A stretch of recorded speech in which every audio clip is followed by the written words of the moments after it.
This is our regular meeting of the Board of Supervisors for Tuesday, July 21st, 2026. And we'll start with a moment of silence if we have any supervisors today.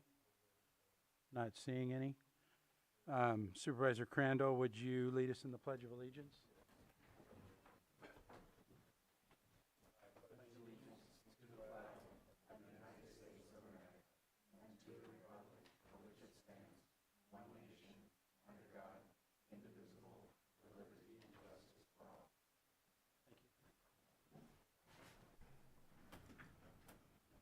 Are there any extra items not appearing on the agenda today?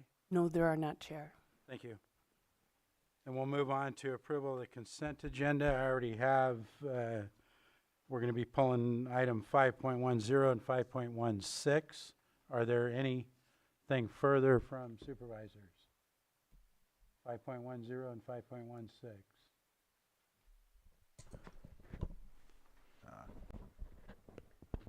Nothing further? Okay, anything from the public? Anybody in the public want to request in the room that we pull anything? What about online, Johanna? Sam, can you promote Johanna, please?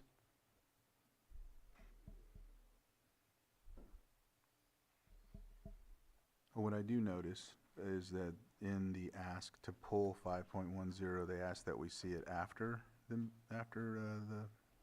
permit revocation hearings.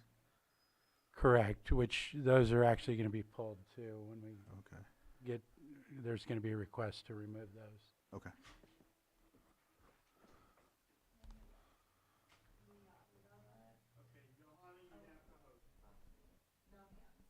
No hands? Okay, then I'd be ready for action. Mr. Chair, I move to approve the consent agenda with the exceptions of 510 and 516. I have a motion and a second. All in favor? Aye. Aye. Opposed? Hearing none, that carries 4-0.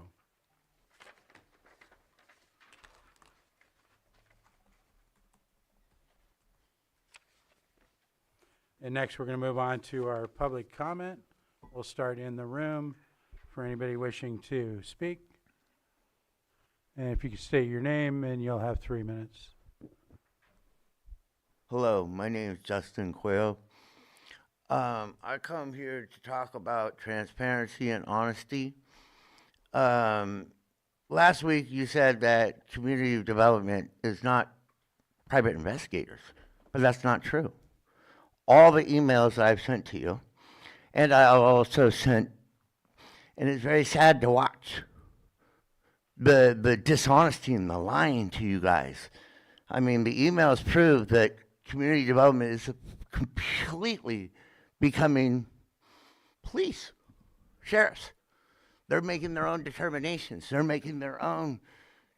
I mean, we got the tax collector emailed me and said he's basically taking me off the license, and you guys took me off the license for filing complaints. We can't find anything in the criminal record. You know, we went to the public defender's office. They said the sheriffs are playing with me. You know, I don't understand the honesty. There is no honesty here. It is about bullying people. And it's wrong. It is wrong what you did to me. And if you're okay with it, every disabled person in this county is screwed. You know, when when you have somebody that files complaints and tries to do it right all the way, every single step of the way because they never want to go to jail again, you made it wrong for them. You attacked me. And I'm sorry that I'm disabled. I'm sorry that I ask questions. Sorry that I have clarity. And in 2 years, I'm not going to remember any of this because of my disability. And I would like to have it on paper. And what I have on paper is not honesty. It's bullying. I'm sorry that I reported her for not doing the right thing. I'm sorry that I file complaints when people in the public deserve to have the right answer. I'm sorry that you have code enforcement officers with no accountability that can impersonate police officers. And the sheriff's department will not take the report just as informational. That's sad. It's sad. It's sad that you guys allow this woman to lie to you on a daily basis. You read the emails. We're posting them online because nobody in the news want to report about it, because they're worried about the retaliation that comes from the false complaints from code enforcement. It's sad. It's sad that this public has no trust in you. You don't punish these people. You allow it to keep happening over and over. Thank you, my kings. Thank you, my kings. Thank you, Mr. Coyle. Do we have anybody else in the room? Good morning. Morning. My name's Nicole Flora. I'm here with the Lake County Chamber of Commerce and the Lake County Economic Development Corporation. I'm going to share with you a few upcoming events that we would like to invite you to participate with. I'm going to follow up with an email to you on the details of each of these and links. And for the people in the public, you can find all of these events on the Lake County Chamber's community calendar. On August 5th, Wednesday, August 5th, we're going to have a ribbon cutting at Biasotti's Barbecue in Clear Lake. Join us at 10:45 to celebrate with Tim and his staff, and then join us for lunch afterwards when lunch service starts at 11:30. On Wednesday, August 12th, we're having a Young Professionals Network mixer at Disney's Boat Rental. Connor and Brandon are going to share with us the entrepreneurial legacy of their family. Later in August, on Wednesday the 19th, Lake County Tribal Health Consortium will host a healthcare mixer. It's going to feature new faces and new services for all the healthcare providers in Lake County, so join us for that. On Saturday, August 22nd, we'll have a CTA class, Certified Tourism Ambassadors class, for those who aren't familiar with that acronym, at the Schoolhouse Museum in Lower Lake. We have lots of stuff going on. So now I'm going to move on to September. On Wednesday, September 16th, we'll have a mixer hosted by Mendocino College Foundation, and they're going to be talking about the success of the Summer Scholars Program. We'll have some students there to talk about their experience with that summer school program. And then on Monday, September 28th, we're going to be hosting a webinar for small businesses on how to unlock the power of AI and technology in your business. So like I said, I'll follow up with details. Thank you so much. Thank you, Nicole. Thank you, Nicole. Do we have anybody else in the room wishing to speak? Go ahead.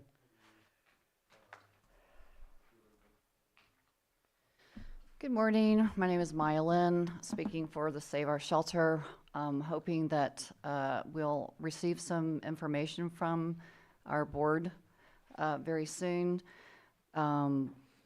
7 months later, I'm still here. I've been out of town, or I've been here all the past couple weeks.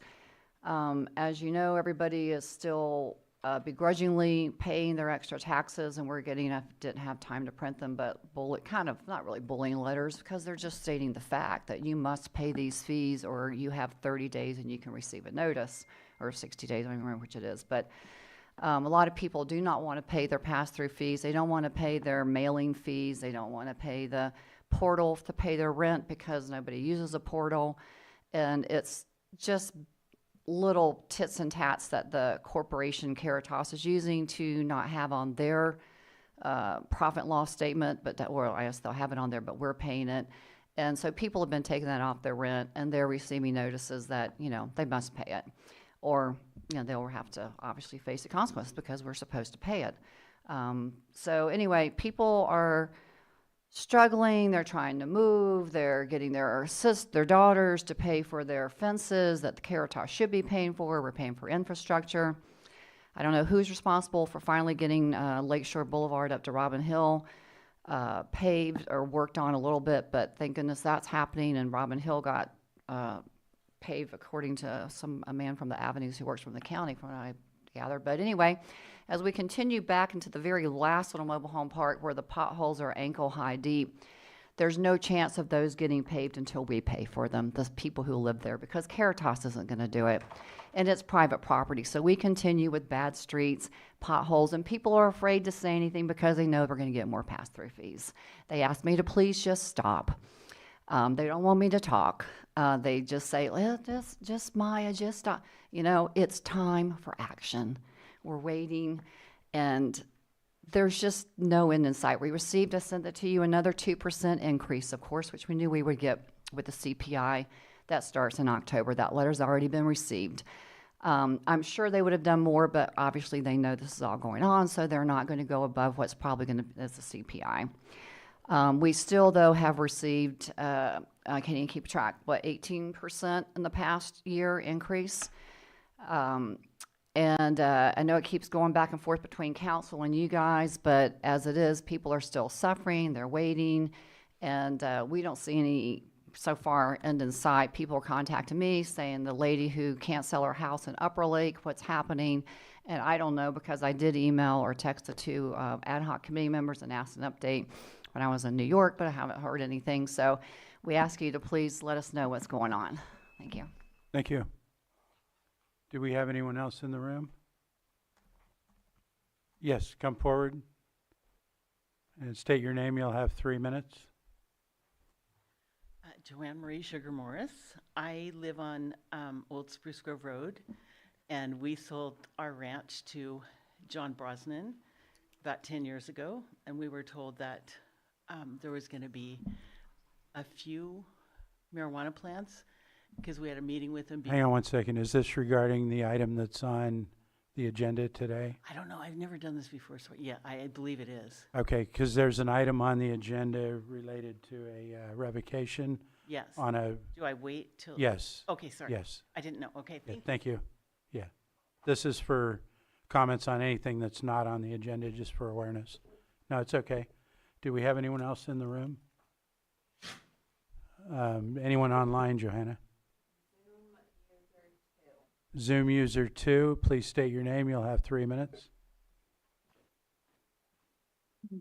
Sky Lewa, Pillsbury Family Farms. And I want you guys to think about leadership today. And as a reminder, leadership isn't about making easy decisions. It's about asking the hard questions, even if asking those hard questions make your own staff uncomfortable. Far too often, our government becomes comfortable with hearing the one side of the story. Leadership requires something more. It requires asking, what aren't we being told? It requires, have we protected the public's right to due process?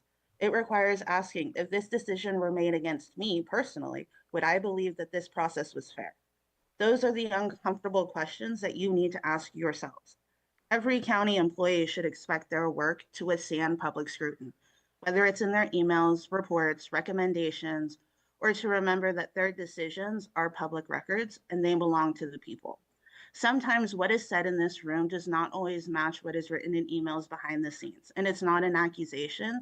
That's the purpose of the Public Records Act and why it exists. The Public Records Act reminds us that transparency isn't based on trust alone. It is based on verification. And as supervisors, don't be afraid to ask for those records. Don't be afraid to challenge a recommendation. And don't be afraid to ask your staff to explain why a decision was made or why ordinances weren't followed by staff themselves. It's not being anti-staff. It is being pro-accountability. If asking questions makes people uncomfortable, perhaps the discomfort isn't with the question at all. It's with the answer. The people that are sitting on that board are 5 elected supervisors, not 5 different departments. Your responsibility is to not simply ratify recommendations. Your responsibility is to exercise independent judgment. Lead by example for the public. Ask the hard questions for the public. Protect due process for the public. Demand transparency for the public. And as a reminder, public trust isn't built when the government says, trust us. It is built when the government says, here's the record and judge for yourself. Muleham. Thank you. Do we have anyone else online? Zoom user, if you could identify yourself, you'll have 3 minutes. Yes, good morning. My name is Sterling. I would like to speak about the budgets. You guys as supervisors have time before the final budget comes. I have been looking through the budgets from 2017 to present.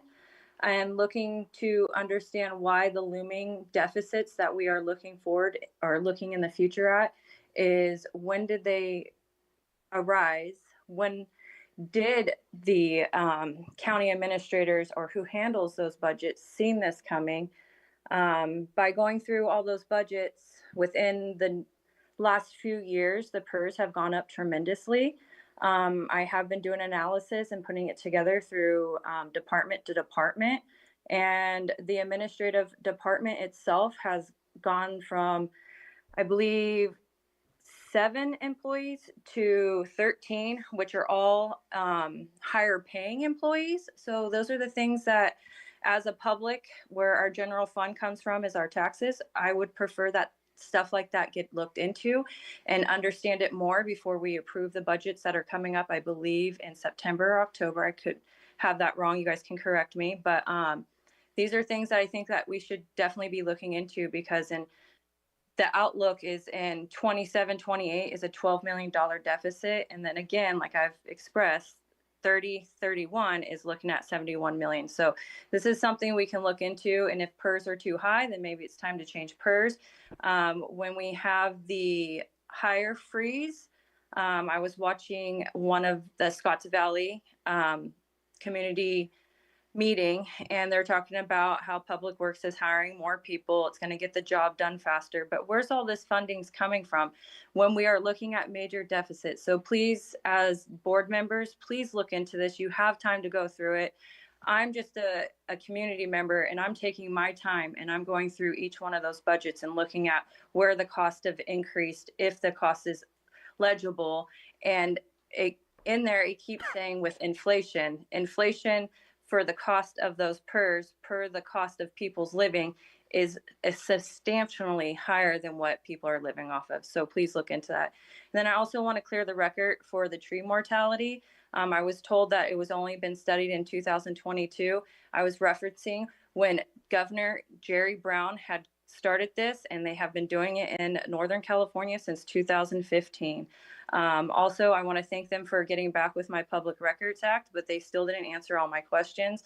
It was stated that Cobb was the epicenter. There's no proof that Cobb was the epicenter. All of Lake County has this problem. It's not just Cobb. Yes, Cobb has rain. Yes, Cobb has snow.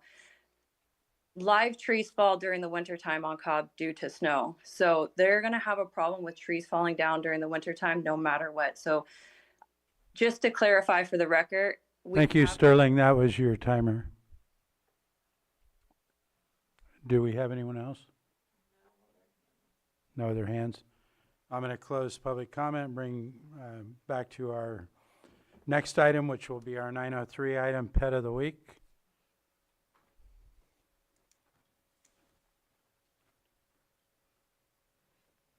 Good morning. I'm Officer Palaio with Animal Control, and today we have Landon with us. Landon has been with us just about a month, and we believe he is a cattle dog. Kind of looks like a blue heeler, and he has a pretty face. As you can see, he's really well-mannered, and he loves to get a lot of pets. He is ready for somebody that wants a dog to just cuddle with all day. He's very friendly, like I said, and we've had him a month. And if you guys have questions about him, we do have him down at the shelter at 4949 Hellbush Drive here in Lakeport. And if you have any questions, you could call us as well at 707-263-0278. We do have a vaccine clinic tomorrow between 9 a.m. and 11 a.m. No appointments needed. It's going to be at our shelter as well. So if you guys need to get some vaccines for your dogs, your cats, bring them on by, and we'll be ready for you. Thank you. Thank you for coming in today.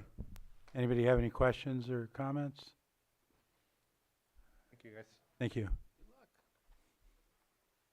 All right, we'll move on to our 905 item, which is new and noteworthy at the library, and we have our director online.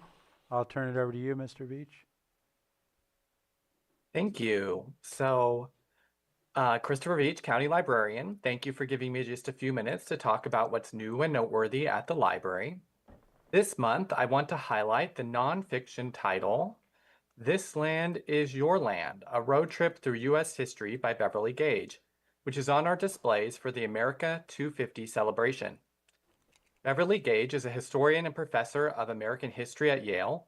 Her book, G-Man, J. Edgar Hoover and the Making of the American Century, received numerous awards, including the Pulitzer Prize for biography. In This Land is Your Land, Gage travels the country to see the museums, historic sites, roadside attractions, reenactments, and souvenir shops where Americans learn about our history. Publisher Weekly writes, Gage offers a gregarious travelogue turned history lesson on how history is made. The narrative dances gracefully between Gage's recapping of the events themselves and her wry commentary on the sometimes silly, sometimes moving, but always weirdly American ways they have come to be memorialized. From her travels, she gamely draws the conclusion that in every era, someone was sure that the moment of collapse had finally arrived, but that Americans never stop agitating for progress that lives up to the country's founding ideals. You can find titles through our online library catalog, which has the combined resources of Lake, Sonoma, and Mendocino County library systems. You can check out this title as an ebook or audiobook, or visit your local branch to check it out in print. Next, I want to give you a quick update on our library system upgrade. We are currently migrating our core database to a new platform, and there will be some temporary impacts on our services through July and August. The migration will occur July 27th through August 4th. During that week, we will be offline, but patrons can still check out books and use digital apps like Libby and Hoopla. We won't be able to issue new library cards, process returns, and the online catalog will be view only. On August 5th, most of our normal services will resume with a temporary catalog, and we expect everything to be 100% restored with our catalog and mobile app back online on August 23rd. Our staff has been training on the new system and will be available to help patrons during the transition.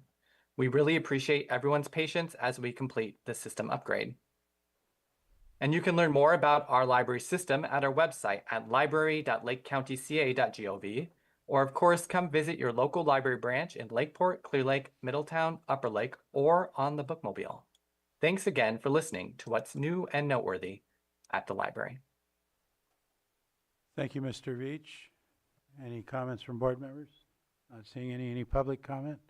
Not seeing any. We have 7 minutes until the timed items start. Do you think we can handle 5.16? I don't have the director responding at Okay. this time, so you may wish to do Okay. calendars. What was that, calendars? You may wish to do calendars. Okay, go ahead. Is anybody ready? I'm not ready. I'm not. I'm not locked out sure of my if we're- computer. 5-minute break. Good. Try rebooting your computer.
I'm going to call our meeting back to order, and we're going to handle our pulled item, which was 5.16.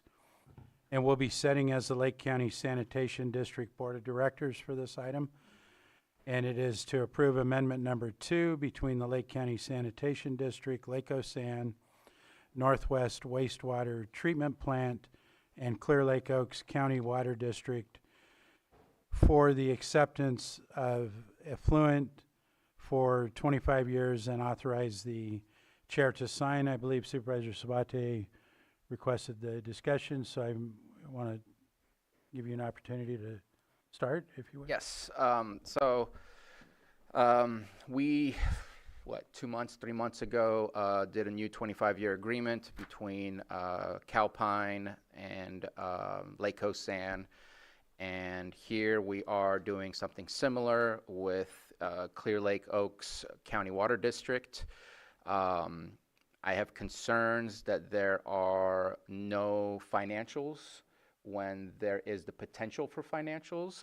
For example, and please correct me if I'm wrong, but in the revised version in the past, Clear Lake Oaks County Water District was responsible for the pipeline 100%.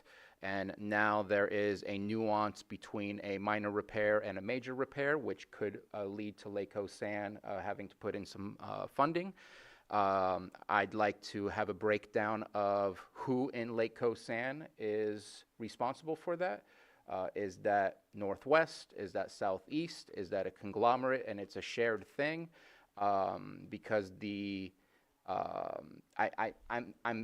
I'm feeling like we're getting pieces of the puzzle, and I'm not sure that everybody is providing their fair share or not. And that includes, not that I'm here to stand up for them, but that includes Clear Lake Oaks County Water District. I don't know, I don't want any ratepayers not to have to pay any more than they should be paying to ensure that we are sharing the burden of this effluent pipeline, which is not a full circle, but we still call it the full circle. And to do a 25-year, in my conversation that I had with Director Bore, and appreciated the conversation, the 25-year contract or agreement that we made with Calpine is millions of dollars worth of potential changes that were done. We were not provided any dollar signs, any financial data. Here we're doing something similar at a much lower level because it's only 3.5 miles worth of pipeline, but I have no true understanding on what is the effect and impact on the ratepayers and which ratepayers are paying what. And I had asked during our rate increase for Southeast to get a full breakdown of the full circle pipeline and who's paying for what. Because in my mind at this moment in time, I do not believe that it is an equitably shared burden, because I just don't have the data and information to say that it is. And if I don't have that level of information, I can't approve what we have in front of us. I require much more. This is not a transparent process for the public. They don't know what the impacts are and how that will affect future rate fee increases.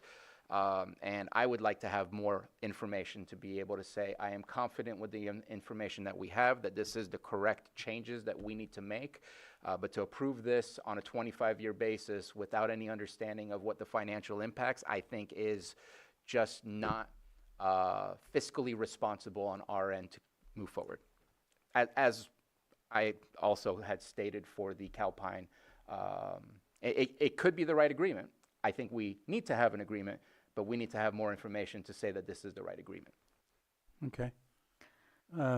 Director Bore, can you provide more information? Yeah, so yesterday we provided the flows out of the different systems, as well as Diana Mann is on the phone from Clear Lake Oaks Water for if she wants to provide any comments. But this agreement is strictly with Lake Osan to transport the effluent and cooperate with Clear Lake Oaks Water for the effluent pipeline. Clear Lake Oaks Water owns the 3.5 mile pipeline that connects the Northwest system with Southeast. And they installed it, and they have done 100% of the maintenance for the last 25 years. And so when it came up to renew the other agreement, we postponed this agreement to ensure that the other one was done with the geysers. We are under contract to send all of our effluent to the geysers from Northwest as well as Clear Lake Oaks. And so this agreement is just an agreement for us to work collaboratively on the 3.5 mile pipeline. Northwest pays to pump their effluent from Northwest, from E1, what we call effluent 1, to E2, which is right there at Clear Lake Oaks, and pays to pump it over the hill. Clear Lake Oaks pays to pump their effluent over the hill to Southeast, and then the Calpine picks up those shares and pumps it the rest of the way, and Southeast pumps their share to the location where Calpine then pumps it up. So this is not a financial burden on Southeast in any way, and it's basically our contractual obligation to ensure that we send our effluent over there, and allowing us to work with Clear Lake Oaks to both help maintain the pipeline as well as for us to be able to use the pipeline. We do not have our own connection. So without this 3.5 mile pipeline, the effluent from Northwest cannot go anywhere. Okay, so if I understand that right, this 3.5 miles of pipe belongs to Clear Lake Oaks Correct. District, and we haven't been paying to do any maintenance on it or anything. No. But Northwest pays, how much do they pay to? We have not been paying anything to Clear Lake Oaks, and under this agreement, we still wouldn't have quote unquote a cost share where we would pay a monthly thing. Our staff would work collaboratively with them for the inspection and maintenance of the system, and we would share costs on anything over $10,000. So if we have to replace a valve or something on the actual pipeline, if we have to do cathodic protection, if we have to do anything like that, it will be a collaborative thing between Clear Lake Oaks and Northwest, and it would be burdened by Northwest. It's their effluent going across there, but it's a 25-year-old pipeline, and Clear Lake Oaks has been maintaining it 100%. So this is just to talk about fair to the ratepayers. This is actually more equitable to Clear Lake Oaks instead of making them burdened with Northwest's responsibility to have a share in that maintenance. Okay. Do we have any other supervisor questions at this point? And what I would say is this agreement at this moment in time expired in July 2025, I believe. So we've had kind of on a month-to-month basis ongoing. So I don't think if we were in danger, we would have gotten this a long time ago. So I don't think we're in danger of any issues. And I still think that we need a true financial breakdown and understanding. I appreciate the summary, but I think we need to have data provided to the public, data provided to us, a breakdown on how it functions and how it works. Because I have asked questions, and I will say at this moment in time, I don't have enough information to say that this is fair and equitable, other than it appears to be, but I don't have the data to support it at this moment in time. So. Diana, do you have any maintenance information or anything like that? I know you guys have been maintaining this. I know your staff are walking it and that kind of stuff to actually maintain it. And you've had a few minor expenses. Yeah, right, Robin. You're absolutely right. The cost has been minimal over the last 25 years. We've replaced a few gate valves, a few air valves. We inspect it monthly. So the cost, I'm not understanding what the supervisor's asking. The cost is minimal unless there's a catastrophe and the pipe breaks and we're all going to be on hand to fix it. Otherwise, like Robin said, my ratepayers has been bearing this cost by themselves for the last 25 years. All maintenance, all inspections, everything. And we've actually used to pay Lacasan for I don't know what reason. I don't know who entered that agreement 25, 26 years ago. So this is a more fair for both parties. Lackasan sends more effluent through that pipe than we do. We're a very small district. So I'm not understanding what the supervisor's asking regarding ratepayer, money. It's something that's got to be done. We lost you. What happened to her? Did we lose her? Okay, so it sounds like Supervisor Sabati or, I'm back. Oh, okay, go ahead. I'm sorry. I'm trying to do this on the phone and the phone rings and then it cuts me off and I apologize for that. I do not have a specific line item for that pipeline. It just falls under my sewer budget. I could probably try to get some numbers together, but if I don't mean to sound like I'm not a team player, but I can shut off that valve. We have been working without a contract for over a year. I don't want to shut off Lackasan's valve. I don't want to cause a situation, but I need this passed. My board is very upset that this has been prolonged. We've been very patient. You guys took your time with the, that needed to be taken with the geysers. And now we're facing this whole pipeline by ourselves again. And it leaves our ratepayers very vulnerable. So I sent flows over to Robin yesterday. I'm sure she passed that on to the board so they have ideas of what our flow is, what their flow is. And the numbers, when it comes to affecting our ratepayers or your ratepayers, is nominal. But if there is an emergency and that pipeline busts, it's going to be for both of us, yes. And the numbers that Diana's talking about, she sent 165 million gallons through it last year in 2025, and Northwest sent 625 million gallons through it.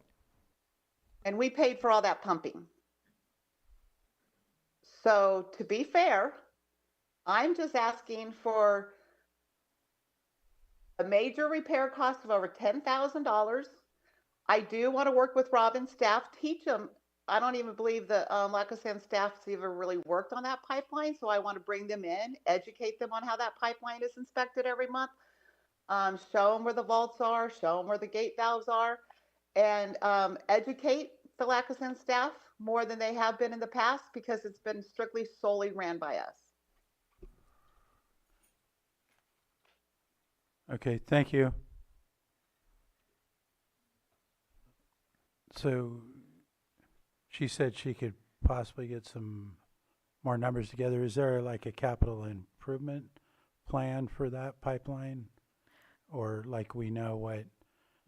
It's a force main pipe, and it's been installed 25 years ago. A force main can last, in our industry up to 100 years. So what we're really talking about are valves and pumps and that kind of stuff. The wear items that we're working on. Diana said, that they've replaced some of the air release valves, some gate valves and stuff like that. Our pumps are completely separate from her pumps, so we wouldn't be sharing in like pump costs. What we're looking at is if, replacing air release valves, gate valves, those are relatively cheap items, as well as just a collaborative effort of our staff walking the line with them, being able to getting to a point where, they inspect it one month, we expect it the next month, so that there's more collaboration between the overall maintenance of the system. We are not expecting that we're going to have to replace that 3.5-mile pipeline anytime soon. But like she said, if there's a catastrophic failure for some unknown reason, that would be something that we would share, and Northwest would. But it's in Northwest's best interest to be able to send the effluent to Southeast, because keep in mind that reservoir is very small, and within a few months it will be full. And our sprinkler system would have to be completely redone if we aren't able to send our effluent to the geysers. Okay, that sprinkler system has not been used in quite some time, right? Well over 25 years, the entire time that the geyser pipeline, as soon as that went live, they stopped maintaining it.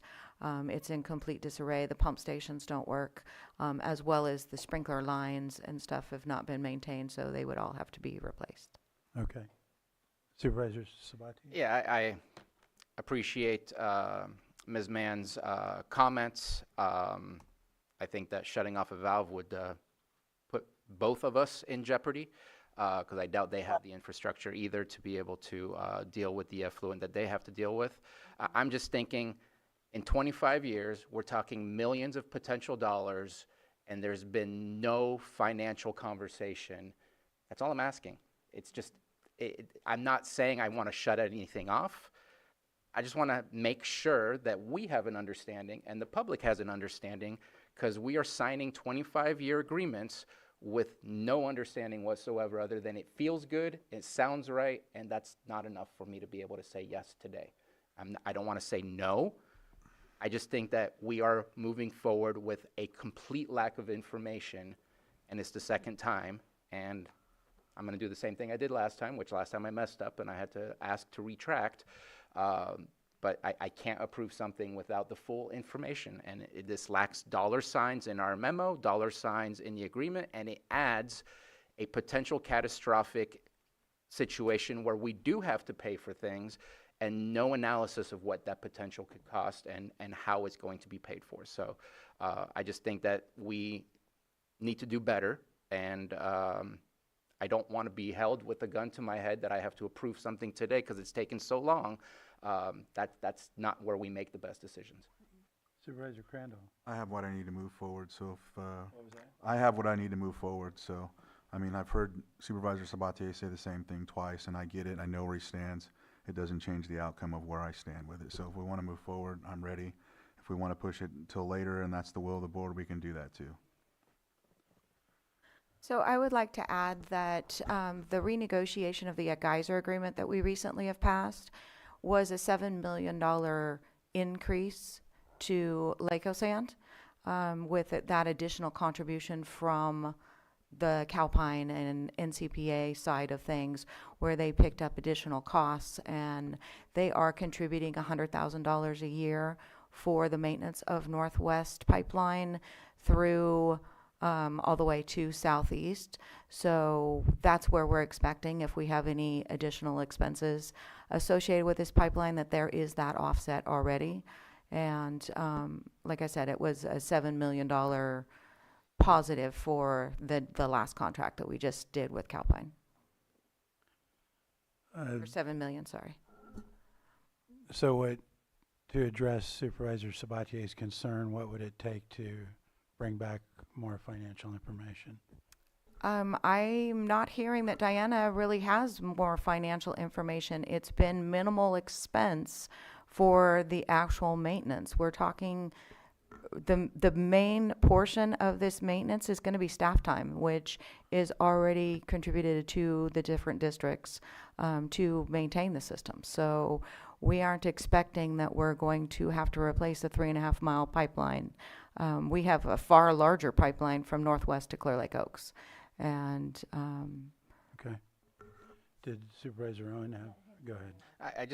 I have zero control over Clear Lake Oaks and their process. I want them to be treated fairly, but Lake Sand has a major stake that we just don't have the information. So to me, it's not specifically, I need information from Clear Lake Oaks. I have no control over that.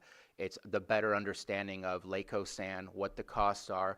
I want to make sure that we are not subsidizing Calpine's operations, and I don't have any information to prove that that is not the case. I can prove that that is the case in the past, but I don't have enough information to say that that is the case today. And I need to have that information. All right, Supervisor Owen. You know, I think I had felt a little uncomfortable as well. I want to know more info. I would like to know. I could go with it. That's not the problem. But I would still like to know the financials on it as far as what the costs actually are. The threat of closing a valve I thought was absurd, and could be very liable. But as far as the cost and what it is costing, and when this comes up again, those are things, it would be nice to know what the actual costs are. And I do know that when they are picking up I understand the pumping, but at the same time, they would be pumping out onto distributing the waters, the effluent, which now they have a place for it to go. So I would like to just know that what the actual costs are. So I'm not following what costs you guys are actually asking for. We did, when we did the geyser agreement through the steering committee, went through the financials very in detail. That information has also been provided to Supervisor Sabatier, so I could send that out again. However, as Diana said, there has been very minimal costs for us to go back and say how much this system is going to cost us. It's literally basically her staff time inspecting the 3.5 mile pipeline that we will then be sharing. She's replaced a couple valves. That's pretty much the only expenses we have. Right. So But she alluded to, we've covered all the expenses as if they were astronomical, and it sounds like they were pretty minimal with the exception of the pumping costs. I know that she's not through talking about the pumping cost. She's talking about the staff time. Okay. So that's what she's saying. That we have not, as Lake Sand, set foot on that 3.5 mile pipeline. I understand. And so that is the significant cost that she has paid. She has also paid Lake Sand for, I'm not quite sure why, but in the original agreement, they paid Lake Sand a fee. Okay. If I can finish now. There were things that came up during the negotiations of the pipeline that I wasn't aware, like the dredging of the lines, for instance. So there was cost associated with the sludge, where you guys had to clear the lines. Do you remember those conversations? I don't believe that they have done sludge removal in a force main of effluent. Okay. Sludge is removed I misunderstood. before the gray water is sent. Okay. It functions much more of like a water pipe at that point. Okay. There, all of the solids have been removed that Okay. are pushed through there. All right. All right, I need to open it up to the public. I have my Yeah. hand up. What's that? Public open right now. What was that? I have my hand up. Go ahead, that, Diana. am I okay to talk? Well, Go ahead. Well, to me, I'm sorry. Yes, do you have a comment, Diana? Yeah, just to reinsure, I agree. Robin, to reiterate what Robin said, is it's been minimal repair and cost. We've kept we've kept inspection on this pipe every month to ensure that to prevent as much as a catastrophe as possible. Shutting a valve off is not liable. I've been working without a contract for over a year. I've been very patient until Lacasan got an agreement with geysers. And so I've been fully responsible for this pipeline. The future costs, that's anybody's guess. I don't have those exact numbers. I can tell you about a few valves that we've replaced, the air valves we replaced over the last 10 years, but it's been very minimal. And so for the fact that you guys need numbers, I'm like Robin, I don't understand what numbers you would need. There's no sludge in it whatsoever. All solids have been taken out and it's strictly treated effluent that's going through that pipeline. So dredging that pipe, I have no idea what you're discussing. But the fact of the matter is, it's a 3.5 mile pipeline. And it's a lot. And we've been bearing the cost. And like Robin said, the original agreement made Clear Lake Oaks, we were paying $3,000 to $4,000 a month to special districts. For whatever reason, I don't know. But that agreement, it favored special districts in Lacasan for the last 25 years. I'm just asking for fairness. I'm asking that Lacasan votes or special districts step up and bear some of the burden of that pipeline. That is very important to the both of us.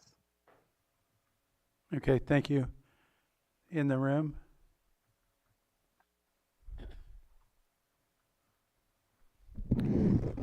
Good morning, Mr. Chair, Tom Lasik. I don't think Supervisor Sabatier's questions have been answered, and having sit through a variety of these meetings, I just feel that as a standard practice, if you're going to have a contract and you don't have the financials there, you don't show up. You're not ready.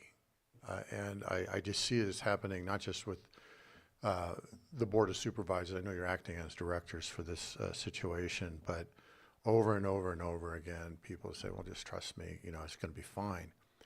You're talking about, as was mentioned, a 25-year contract with no numbers. Even if the numbers are nominal, that should be documented. Even if it's no big deal, it should be documented. And I think what I'm hearing from director, I guess in this moment, Sabatier, he just wants to see the numbers. If you don't understand why you need numbers and you're talking about a contract, I've never entered into a meeting with any of my leadership without the financials. That should not be a complicated, confusing, strange thing. And I would also say that this over-the-barrel conversation, I think this is like the 8th time in 4 or 5 months that people have come before the board saying, you have no choice, you got to sign this. We're out of money. If you don't sign it, we all turn into pumpkins. We all break federal law. We all have to lay people off. We have to close a valve. That's not good management. You know, take the week or two to get your numbers right, and probably is exactly how the director says, but without the numbers, you can't tell.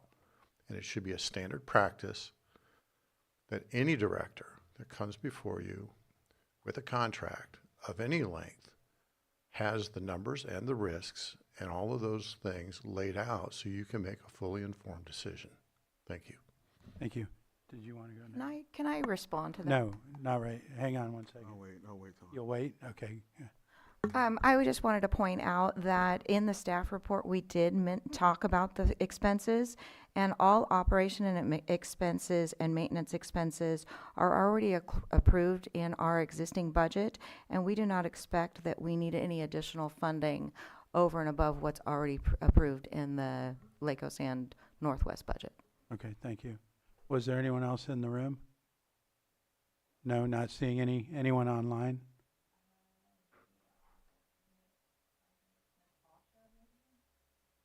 Natasha, if you could state your name.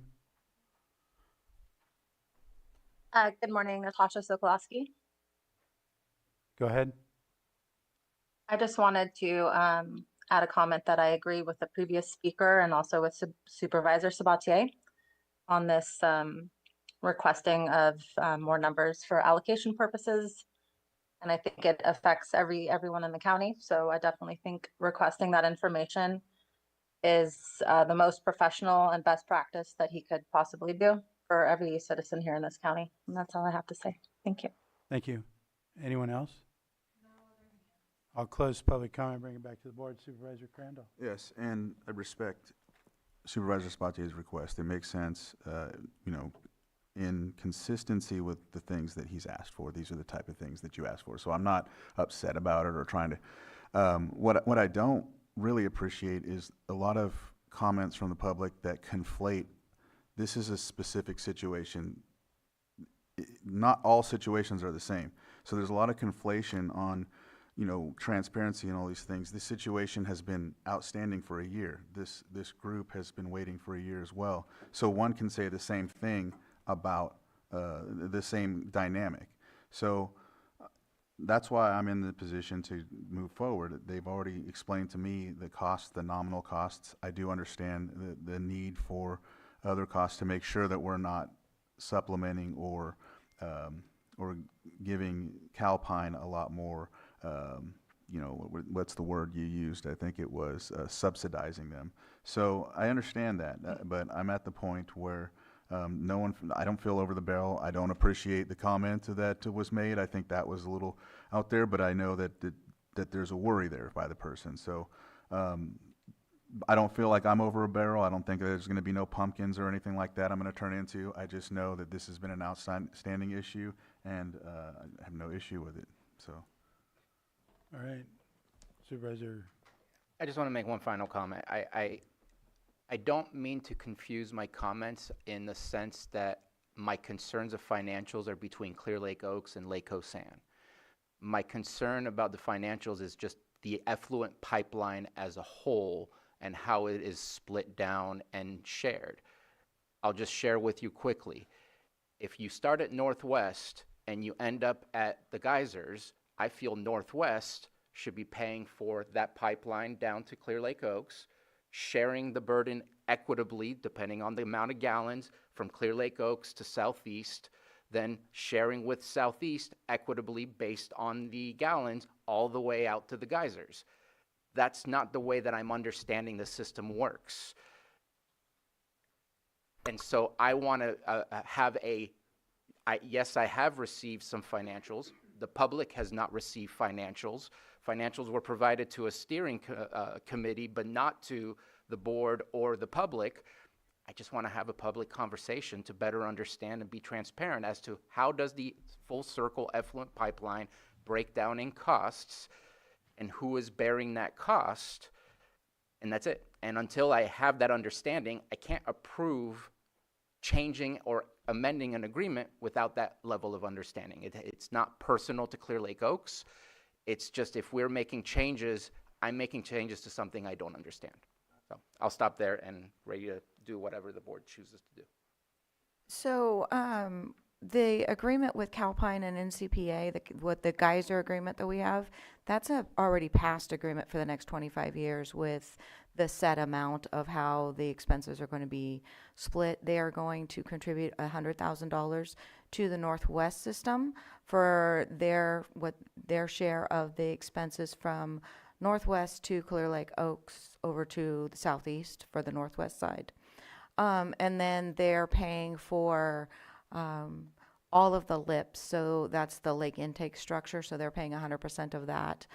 Previously, Southeast was paying a portion of that cost, and then they're also paying basically two-thirds of the pumping the effluent from Southeast all the way to the geysers. And that you know, the amount of effluent that's coming out of Southeast is about 30% of the total effluent that's going to the geysers. And so if Southeast, the part that Southeast is picking up is less than a third of what the total flow is that's going up. And once it gets to a certain point, then geysers pay for 100% of it to go up. All right, thank you. So it's front of the board for action or not. Go ahead, Lloyd. Thank you, Mr. Chair. So, as an option for your board, you have the recommended action that's stated in the memo. In light of the discussions, one option for your board, and it has been raised before, is to continue this matter, which can also be done by either consensus or motion, since it's not a public hearing. Okay. Any comments from board about continuing the matter? Doesn't sound like we want to. I've already made my statements. Yeah. It's obvious. All right. Well, I don't see interest for that. I think she wanted more information. Yeah, did you? I did. As I recall. Microphone. As I recall, I believe that there's actually a savings to each of the districts, the sewer districts, as in they don't have to pump and disperse the effluent in other ways. So each sewer district was supposed to pick up a portion of that cost, that their savings, basically, the actual savings from what it would cost them to get rid of the effluent to pump it, correct? So when it comes to Middletown doesn't have any disposal expenses. Calpine actually pays, Calpine and CPA actually pay for all of that.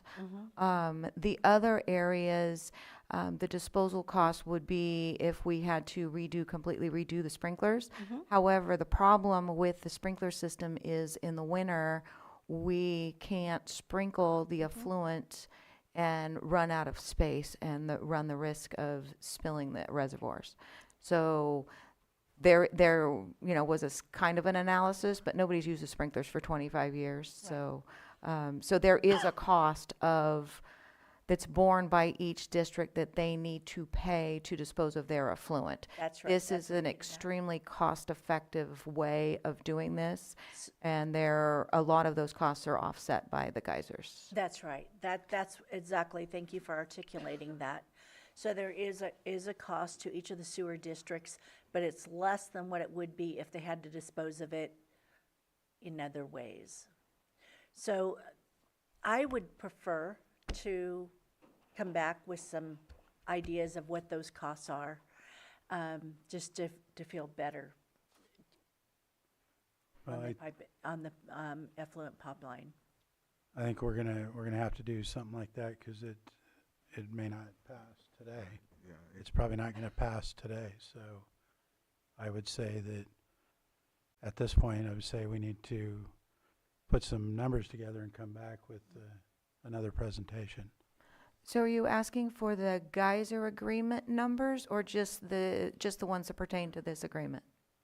Well, where I said it would be pertaining to this agreement, but I think Because I'm kind Supervisor- of hearing that I think they want Supervisor numbers from both. Sabatier wanted both, I believe. Yeah, Yeah, so if we could it would be include, helpful.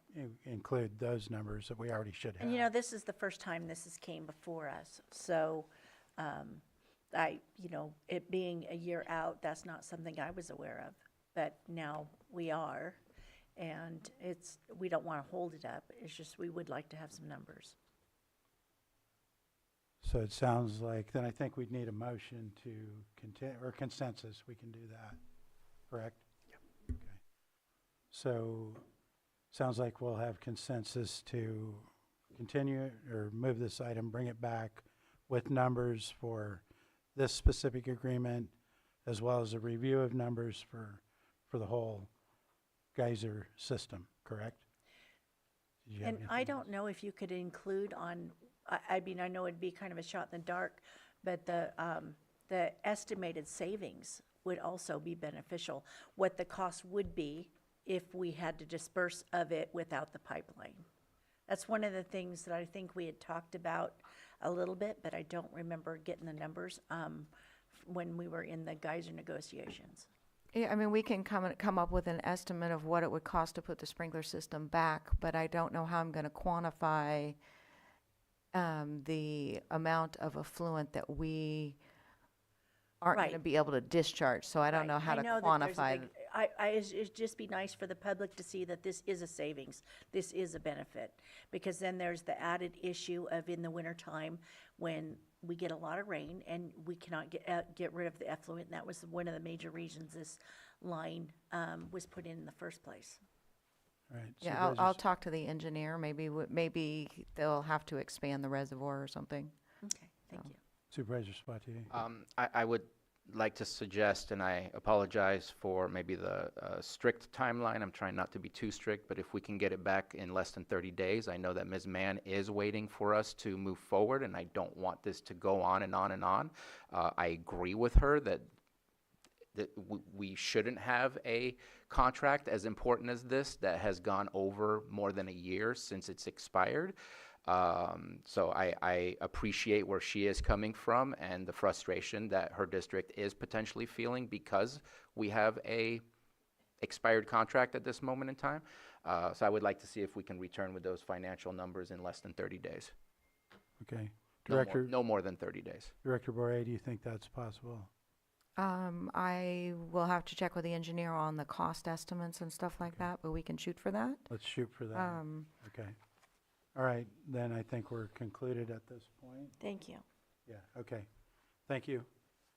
We'll move on to our 6.3B item.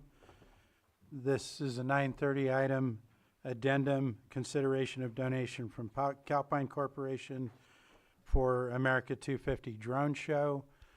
And so what's going on is back in April, Supervisor Sabatier and I were authorized to work with the CAO and the two cities regarding America 250 celebrations, decorations, etc., beginning on Memorial Day and extending through Labor Day for the 250th anniversary. one of the ideas that was discussed in our committee meetings was to add 2 drone shows in the county, one in the south part of the county, one in the north part of the county, to give more activities for the public to celebrate America's birthday. So we decided to seek major donors for those. We talked to Calpine. They immediately, right away, agreed to sponsor $20,000 to sponsor the show in the South County area. We also sought other major donors. We weren't successful. So Supervisor Sabatier and I agreed that we would share the cost of the Lakeport shows so that we could still have 2 shows. We didn't want to just do one, so there was more opportunity. So we agreed to cover that at the second $20,000. And so the reason this is in front of the board today is because we can't use that money unless the board formally accepts it, because we have a policy that says any donations from outside to the county over $10,000 require a full board approval. So that's what's in front of the board today, to approve the use of the Calpine donation. And then if that gets approved, then we'll confirm and move forward with these 2 shows. Go ahead, Supervisor Sabatier. Yeah, and I appreciate the collaboration on that, and I'm looking forward to this and hoping it's a new venture that we can see more and more in the future before the state of California bans fireworks, which I'm sure that might happen in the future, who knows.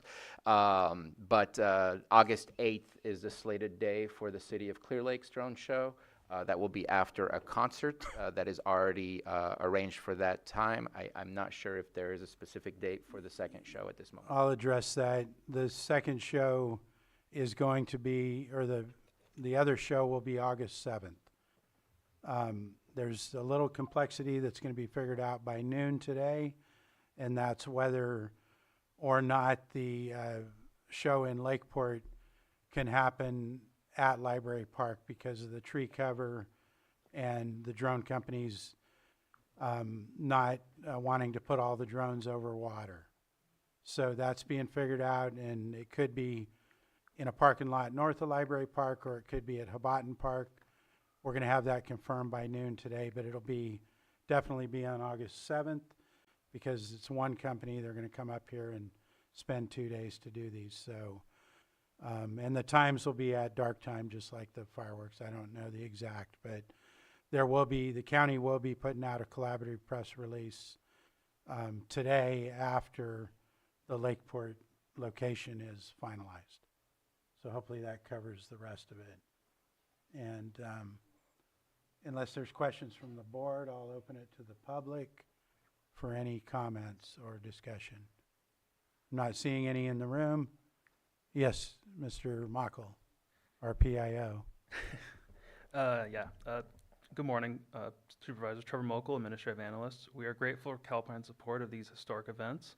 I've been asked to share a quote from Amy Blaine, Senior Vice President of Calpine Geothermal Region.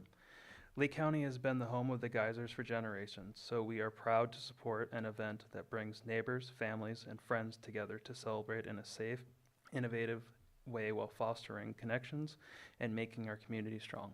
Thank you.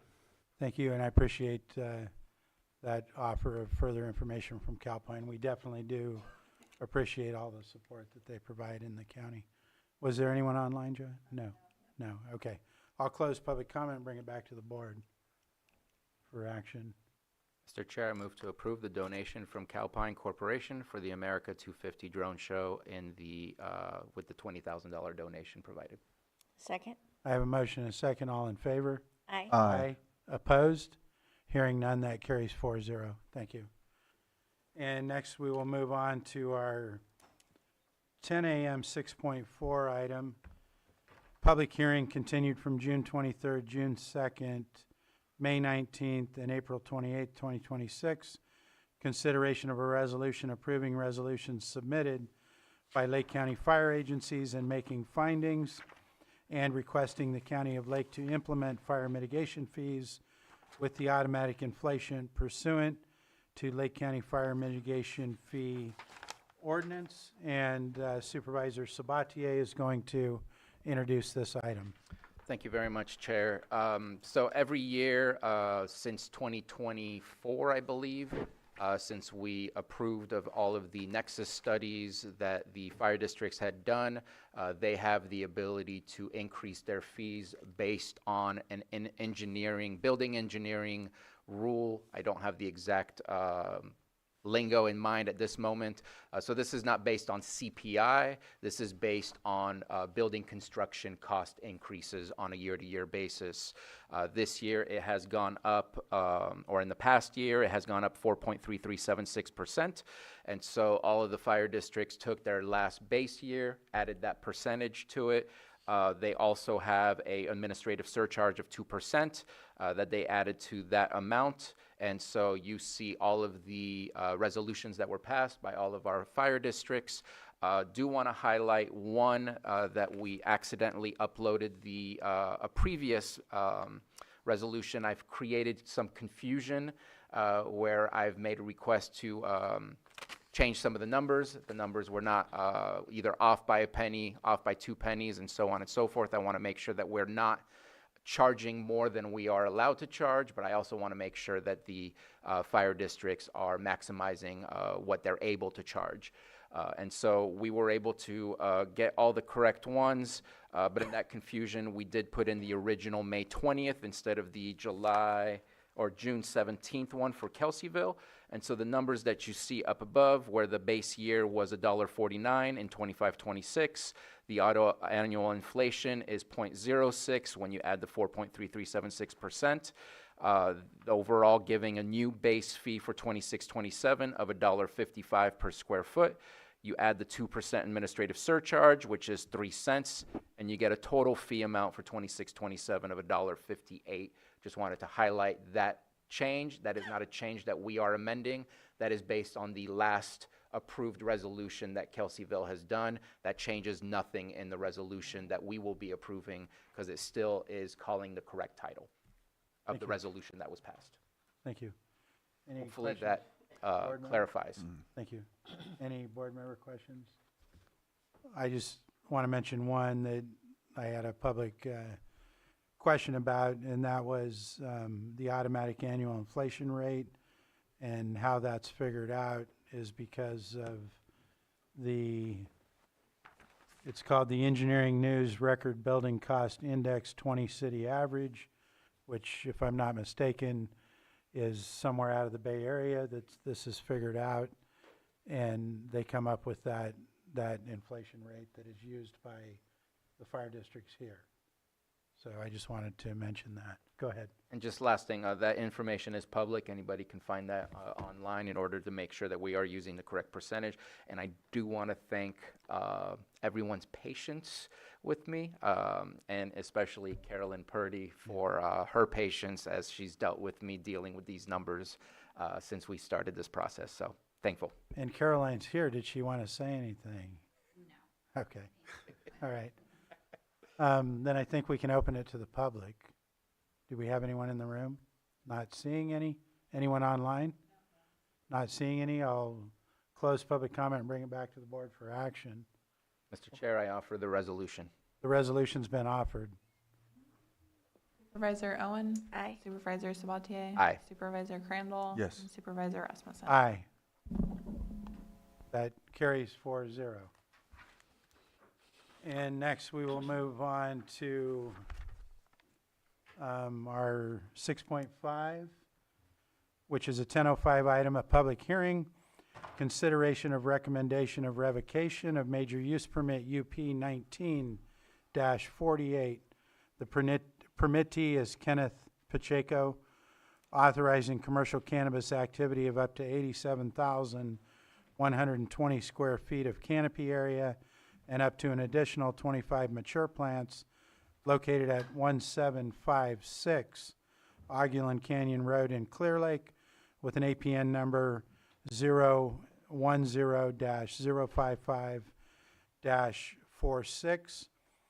And it's been brought to my attention that this item actually needs to go to the Planning Commission before being heard in front of the Board of Supervisors, so that's what we're going to discuss right now. Thank you. Mireya Turner, Director of Community Development. I appreciate that County Council notified me that I was misreading the article regarding the process, and so yes, I would request that this one, and then I'll make the request at the next revocation hearing in a few minutes, that they both be removed from today's agenda so that we can direct them to the Planning Commission first. Okay.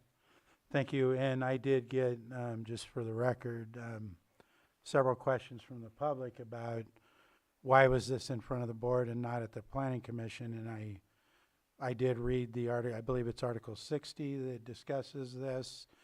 And I do agree with the County Council assessment, although I also think that that ordinance is, or that article is not very well written, in that it creates confusion in making statements about it being able to go in front of the board or the Planning Commission. So I think, not for dealing with today, but just as a note, it definitely confused me. So any other questions from the board about moving this? And I'm going to open it up to the public, but the comments, we're not going to get into the details of the hearing. We're just talking about right now, we're going to take this off our agenda. And I'm not seeing anyone in the room, not seeing anyone in line, so do we need just a consensus, Lloyd, to take this off the agenda, or? Go ahead. Yes, thank you, Mr. Chair. So yes, the answer is yes, because this isn't a continuance of an item. It's not going to be rescheduled to another date. So essentially consensus for your board to just pull this item withdrawn from your board's agenda. Okay, we have consensus to take it off? Yes. Okay, so it's removed. Thank you. I'll move on to the next one, and I'll go ahead and do it. Can I? No. Yeah, 11. I cannot move on to that one. Too early? It's 11, set for 11 a.m., right? Oh. Article 27. What was that? 5.10. Okay, we're going to go to 5.10. Sorry about that, I didn't look at the time. It's a new thing for us. Yeah, right. So 5.10, this is a second reading, adopt ordinance to amend Chapter 21, Articles 8, 18, 19, and 27 of the Lake County Code regarding commercial cannabis regulations. And we have our Community Development Director here. Thank you. I'll turn it over to you.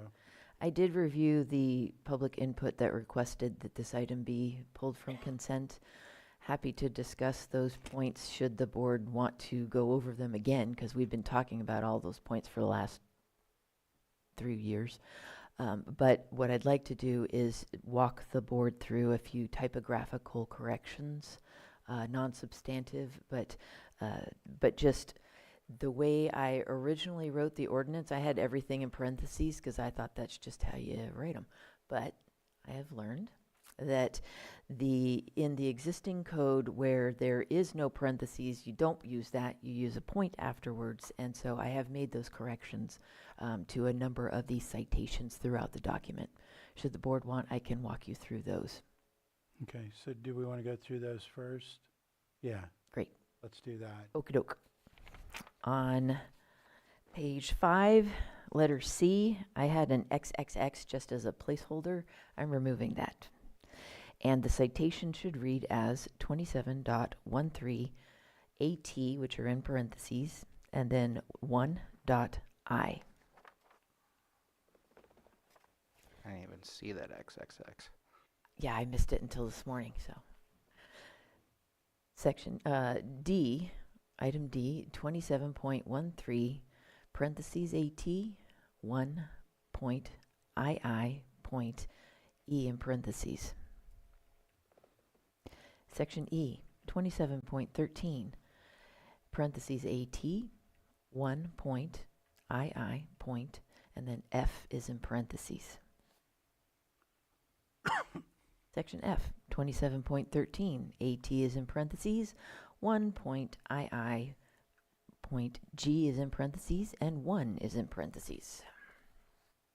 Next section G, 27.13, AT is in parentheses, 1.II, H is in parentheses, and so is C in parentheses. Section H, 27.13, AT is in parentheses, 1.II, and then L is in parentheses. I, section I, 27.13, AT is in parentheses, 1.II, and then M is in parentheses. Section J, section 27.13, AT in parentheses, 1.II, point Q is in parentheses.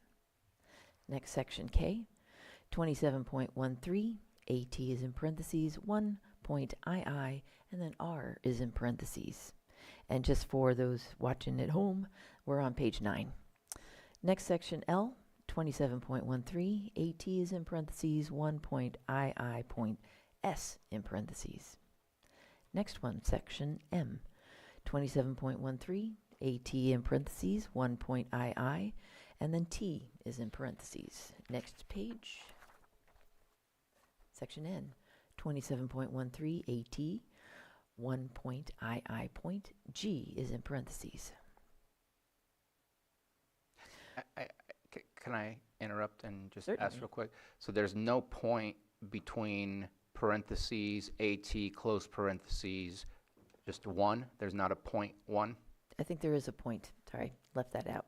And then, so there's a point in between all of them unless it's parentheses to parentheses? That is my understanding, but I would defer to county council. I just wanted to check in because I thought I heard both, and I just, if we can have, I guess, Consistency? a final comment of, we will be consistent that if it's from a parentheses to a parentheses, there is no point. If it's from a parentheses to a non-parentheses, there is a point, or a non-parentheses to a parentheses, there is a point.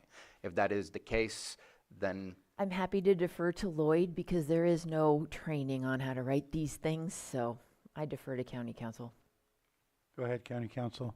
Thank you, Mr. Chair. So typically, and even in our county code as drafted, you see these little minor discrepancies there, but the general rule of thumb is as long as it's understandable enough for purposes of citing to it, it may work. Now, that being said, there's always an option to amend even the ones that are currently in place in our code.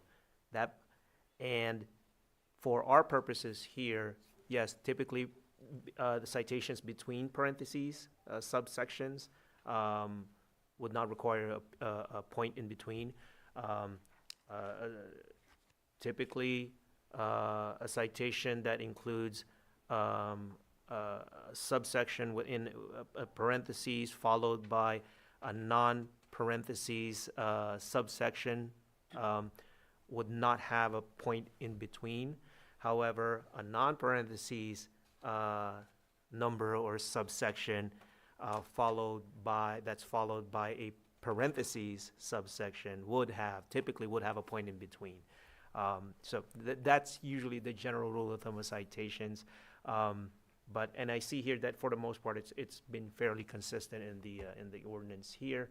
Again, as I said in the beginning, generally speaking, if it's something that can be reasonably cited to, then that would work, even if it diverges from the usual rules of practice or the usual practice of how parentheses citations are cited next to non-parenthetical citations. All right, go ahead. Feeling a little more confused than before county council explained it, but I will continue. Is this, did I leave off at N? I think I'm on page 10. Yeah, you were. Section O, 27.13, AT is in parentheses. There might be a point after that. Number 1, point V, and then C is in parentheses, with or without a point in between. Section P, 27.13, AT in parentheses, 1 point V, and then K is in parentheses. Q, 27.13, AT in parentheses, 1 point VI point D point, and then the V is in parentheses. No, it's not. Sorry, it's not. Next one, R, 27.13, AT parentheses, 2 point I point A in parentheses, and then B is not.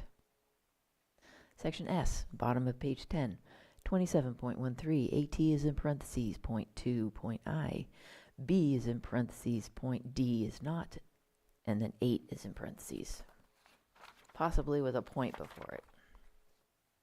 Section T, 27.13, AT in parentheses, point 2, point I, point B, point D, point 10 in parentheses, and then I is in parentheses. And can I interrupt on that? That will be, if approved, that is an amendment rather than a, because of the B that was missing on that. I inadvertently left the B out of this version, yes.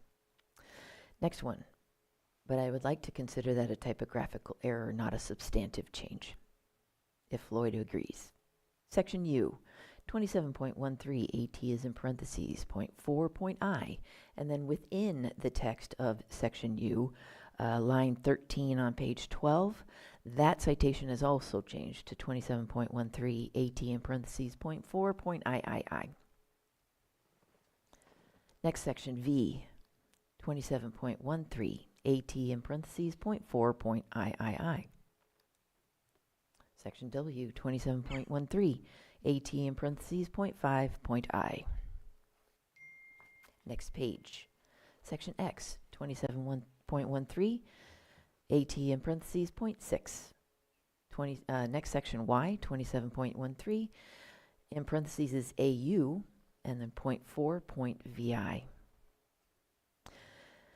Section Z, bottom of page 13, section 27.13, AU in parentheses, point 5. Next page. Oops, sorry.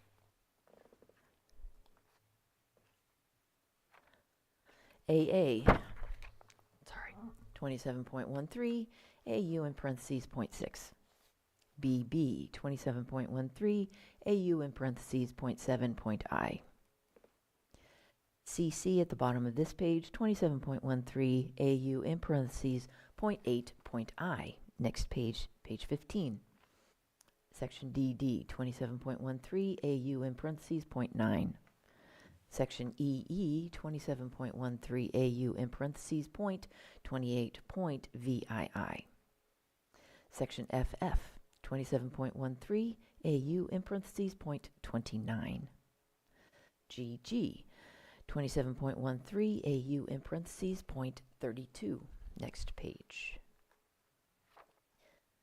Almost done.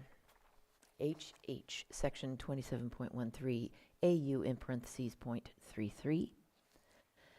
And lastly, section II at line 24, 27.13, AU in parentheses, point 34. That is the extent of the typographical amendments or corrections for today. Okay, any more questions on those? Go ahead, Supervisor. Yeah, just a quick question for County Council.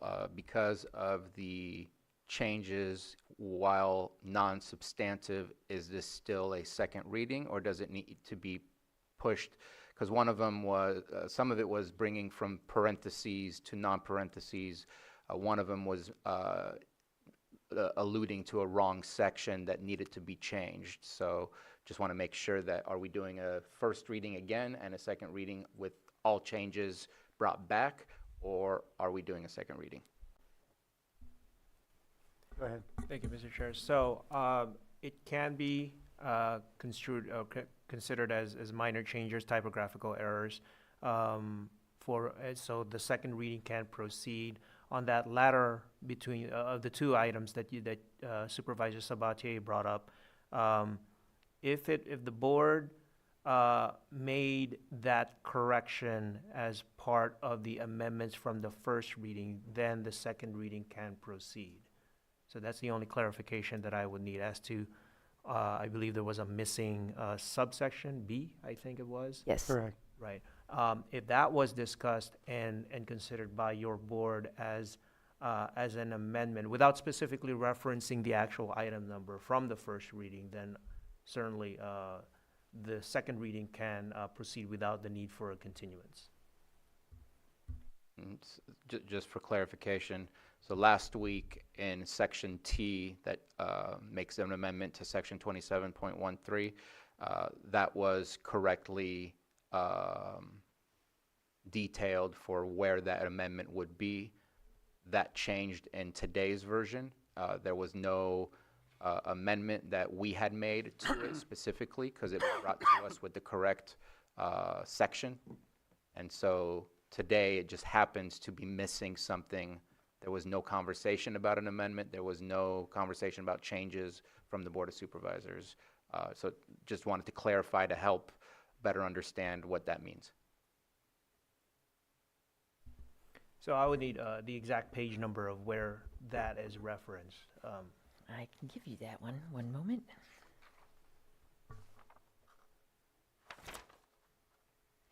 That would be on page 12, line 4, T, section 27.13, AT in parentheses, 2.1.I.B.D, 10I, both in parentheses. The board did discuss the addition of the subsection B last week, but it was inadvertently omitted from this week's version. So with that, it would be it would be considered, in my opinion, as a typographical error because it was meant to be added to, but that section itself just was, or that indicator of B was not included in the current version. Okay, any other questions on those? No? I have questions, but not on that. Okay, so then we'll move on to further questions. Discussion. Start with you. Okay. I'm still feeling really uncomfortable with removing and making it a 10-year permit. I mean, after 10 years with no violations, that they've got a permanent permit. I'm still stuck on that. I do see that there's been some public comment on that as well. There was another item too. Sorry, I've been locked out of my computer for several days. So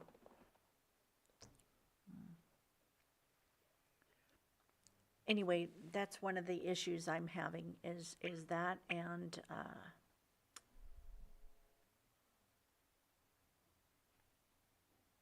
I'll just go with that one for right now. I can't find it. All right, any other questions or? Supervisor Owen and I have been consistent with that. Yeah, you have. Then I guess we'll open it to the public. Do we have anyone in the room? Anyone online? Guest. Go ahead. Identify yourself, guest. Yes, thank you, Mr. Chair. Angela Amaral. I'm speaking out again today to encourage your board's strong reconsideration of some of the proposed cannabis ordinance changes that were included in the first reading approved last week. This week, your agenda include 2 revocations, which are now pulled from today's discussion. However, the information provided for those 2 agenda items cannot be ignored. One of the operators for a proposed revocation that is scheduled for 11 a.m. was appointed by your board to the Cannabis Ordinance Task Force as the representative and president of the Lake County Cannabis Alliance and on the Ag Advisory Committee. Over the course of several years, members of the public actively expressed concerns over potential conflict of interest in having multiple representatives on the Cannabis Task Force from the cannabis industry. Some of the modifications pushed forward by the cannabis industry representatives included the removal of the 10-year permit expiration and removal of background checks for most employees, including the person that is up for revocation. They also stated that the maximum surety bond available is $5,000. How are we as members of the public expected to have confidence in the county's cannabis program when we are consistently brushed off or not taken seriously? The revocations that were scheduled for today show a clear disregard for the county ordinance and a failure for CDD to manage the program. The Board of Supervisors is failing to provide adequate oversight of CDD and its managing of the cannabis program. The changes I and others feel need to be made to the first reading are retention of the 10-year permit requirement with 5-year extensions for compliant operations. Background checks should remain in place as long as cannabis is still federally prohibited. There are too many bad actors. The surety bond should be increased to a minimum of $15,000. Neither of the proposed revocations, should they not have be self-abated, cannot be abated for $5,000. Several counties require surety bonds in excess of $5,000, including Crescent City is $15,000, Del Norte County $15,000, Yolo County $10,000. If the board is not amenable to these changes or to another first reading or to a moratorium as discussed in the past, then put cannabis cultivation back on the ballot for voters to decide. The program we currently have is not the program we were promised when we originally voted to move forward and allow cannabis cultivation in Lake County. Thank you. Thank you. Do we have anyone else online? Go ahead. No other hands? Okay, thank you. I'll close public comment and bring it back to the board. Supervisor Owen and then Sabatier. Well, that was interesting because I've been told multiple times here that the maximum bond would be $5,000 by law. And I had received information earlier that there's others that are higher in the state. So are we being given the correct information? That is the information that I did have. I actually wrote down a note just to triple check, but that is the information that I got, not only from the task force, but from staff. Okay, and that's something I think we need to look into, because I know obviously $5,000 for a bond to clean up a site is much higher. And so I felt like the resolution was, I know I'd personally asked that it be then put on their tax bill if it was over and above 5,000, but now we're being told that other counties are at 15,000. Should we expend funds through our code enforcement abatement process? That is the normal process, is that we would put it on the tax bill. Right, and that satisfies We would follow me. that same procedure. But I just want to make sure that we're getting correct information. I am happy to add that to our Article 73 list if you like. Go ahead. Go ahead, Supervisor Sabatier.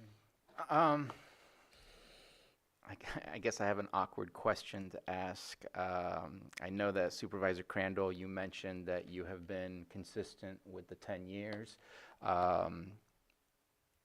And I guess my awkward question is, as is, are we at a 2-2? Or, because at a 2-2, it dies, and we've done all this for nothing?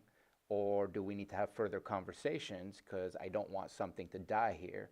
And so knowing that you made the statement that you've been consistent, I guess the question is to everybody, not specifically to you, but you made the statement, so apologize for pointing it at you. Okay. But I guess, do we need to engage in more discussions? Or, because I don't want to move forward and find ourselves at a 2-2 and having done all this only to just go back to square one, because there are issues with the current ordinance that we have. So I do want to see some of the changes happen sooner than later and not have to go backwards. So I guess I'd like to just open up that dialogue of, like, I'm in favor of moving forward. If we're open to having the dialogue of one of you is not, or two of you are not, then I want to know what should we be discussing right now to make sure that we can find a way to move forward. My response, or I guess I'll let you go first. Okay. What I had asked for was at the 10-year mark, if they're in good standing, they've had no violations, and they've paid everything on time, that they pretty much get a 5-year extension, and it comes up every 5 years. They don't have to go through the re-permitting, but they can get the 5-year extensions onto their permit. And that's what I had asked for, so that there's some checks and balances. And So for you, it's the 10 years. Huh? So for you, it's the 10-year going away that you have an issue with. That I had a couple of issues. That was one of them. The other thing I had an issue with was the background checks disappearing, because we had asked for, what's your definition of full-time employees? And I don't know that that's been answered. It's been ignored, I think, unless you had mentioned it and I didn't understand it. So the fact that background checks, if they come in 35 hours a week, is that considered less than full-time? And you don't have to have a background check. So those were my two big issues. Yeah, so as I understood, I think the biggest one was the 10-year issue, and that's where we had consensus. That's where it could be a 2-2. So I think further discussion on that seems like to me that was the big one. And as a understand right now. So they have the 10-year expiration, but with the new ordinance, if it were to pass, they did good, they had no violations, there wouldn't be any more. Basically, they continue. It would make it similar to all of our other use permits, except for maybe the ones like mining, where they have the term limit. Most of our use permits do not have a term limit. They follow the land. I think they're 25 or 30, yeah. Most of our use permits do not have expiration dates, so. But I don't know, I'm not sure where Supervisor Crandall is. It sounds like Supervisor Owen is suggesting at 10 years, make a modification that they get a 5-year extension. They could continue and it would be reviewed. 5 years, as long as there's Again? no, And is that Supervisor Crandall Yeah. likes that? Yes. Okay. So, and obviously that would, we'd have to do, and it would change. It wouldn't be we'd have to do another first reading if we Oh, yeah. were to bring a discussion back on that. But I feel like that's where we have different consensus today. I guess I'll just speak freely. It's awkward for me to do a 10-year permit and then 5-year extensions. Like I would prefer seeing it go away, but why not just do another 10? If the first 10 were good and then the extension is allowed, a 5-year one just seems kind of rude for a good job. We're going to give you less of a permit year than the first one, right? we can compromise on that. And on the other side, I would say that can we build because I love the fact that we are seeing revocations. I think there's some streamlining and some ironing out of the process that I would like to see. Is there any way to strengthen our revocation process that would make you feel more comfortable? Because if we show that we are doing a process of revocations, with, in my opinion, a way to clean up your violations. I don't want to shut down businesses because they have a violation. I want to see them meet us and voluntarily comply. If they don't and they keep snubbing us, then yeah, revocation is the way to go. Is there a process in that direction that would help alleviate the 10-year permit going away? I would meet you guys, I would be willing to go with another 10-year. That I feel that's a good compromise from our perspective, thinking that maybe. So you're asking what process would help, or is? Because I hear you that I think it's possible to do a 10-10 rather than a 10-5, which I think is just more appropriate. Okay. I am cognizant of the time that it's going to take both for our applicants and our department to process all of these extensions versus focusing on new businesses coming into play. Bad businesses that don't comply, can we look at a stronger revocation or more firm revocation process to make you feel more comfortable with getting rid of a 10-year permit, so that, I mean, we're looking at 2 potentially here that have been moved, but they're not at their 10 years and they're getting revoked beforehand. I don't mind revoking permits for those that don't care to follow the rules, which gets rid of the 10-year process, because those that are still here after 10 years are the ones who are following the rules or making a mistake and complying with the law and moving on. I always use the analogy, and I know it's not a perfect one, but we have liquor stores who sell to minors. We're not revoking their permits. We're asking them to comply with the law and giving them the chance to continue to be a business. So is there a get rid of the 10 years and work on a more firm, more comprehensive revocation process to ensure that we don't have bad folks out there doing the work? Or is it just, no, it has to be a 10-year? I just kind of wanted to poke and see what kind of movement was possible. Yeah, no, I think I can compromise on the 10-year.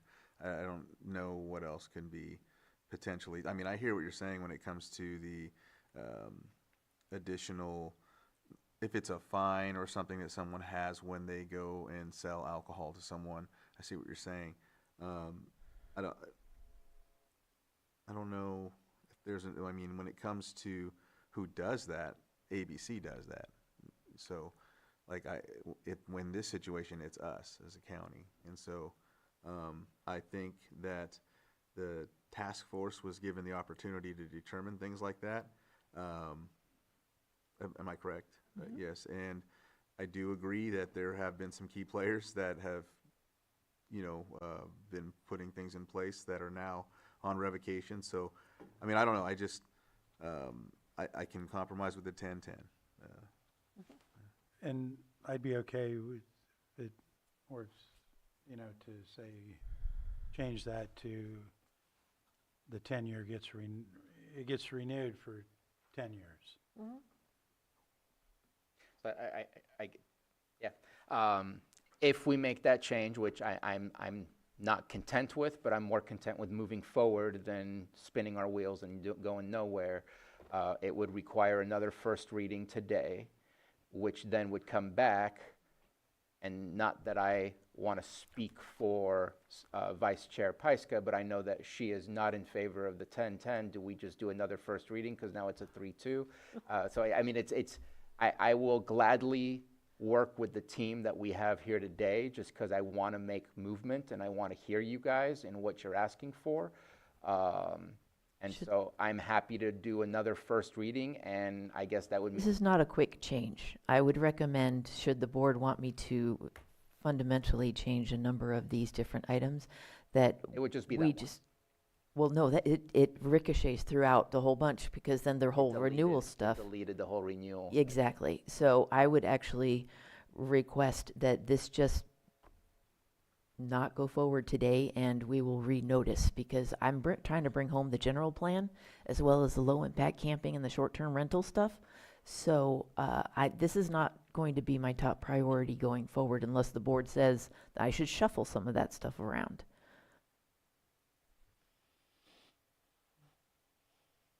Did you have something else? Sue? Well, I did, but I forgot it now.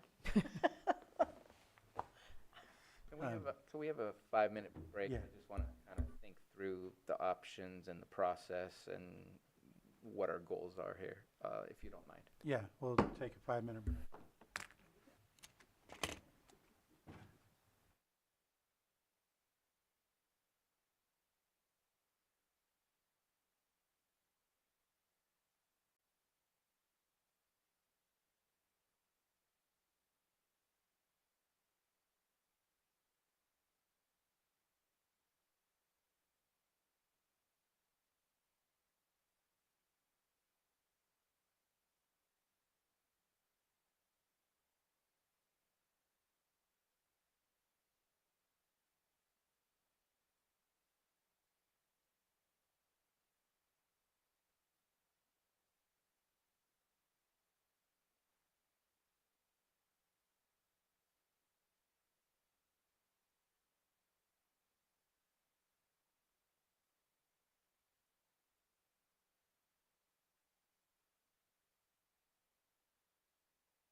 I'll call our meeting back to order, and I believe where we were discussing some possible changes and whether or not it was going to be another first reading, and then what's going to happen if that happens. But my understanding, and I'll let county council weigh in, is that if we were to just make one change related to this 10-year and then getting an automatic another 10-year renewal, that it could remain a second reading. And I'll let county council weigh in on that.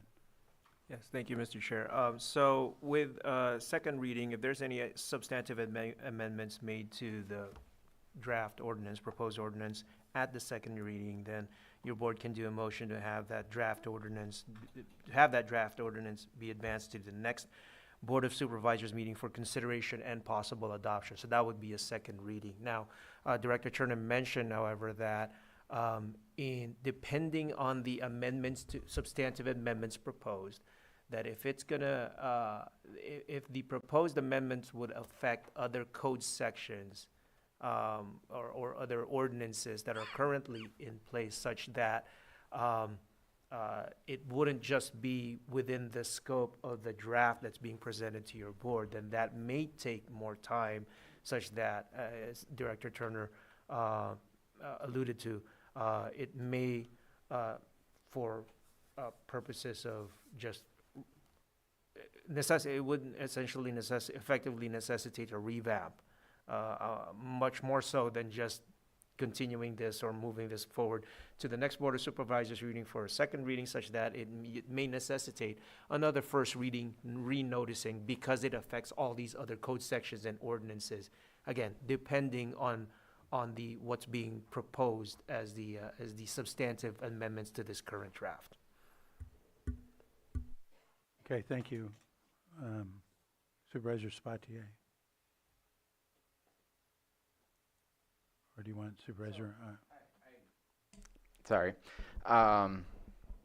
Definitely in a little bit of a quandary here, just because of the potential timeline that I can foresee might occur. Because right now we have 4, and so we find ourselves at a 2-2 with a very specific request for a change. We would do a new first reading today if we approve that change, to bring it to a second reading on the next one, which potentially can revolve right back to a new first reading if it gets taken out. And I feel like we're just playing a dance that goes nowhere. So I feel like it's one of two ways that we need to have a 5-member board discussion again on this, which I mean obviously seems to have led in a specific direction. I feel like all we're doing is postponing time and wasting staff time. So my suggestion is postpone the second reading till next week, because I feel all we're going to do is revert back to what we were, unless you and I, Chair, agree to move forward with this next week and just say we're done with the dance. But I appreciate the effort and the situation that we're in to get a change done that before was not doable with a 5-member board. But I worry that we're going to make the change and then we're going to right back be in a second reading where we're going to have the same conversation and potentially go back to another 3-2, which just postpones the process and ends up in the same place. And so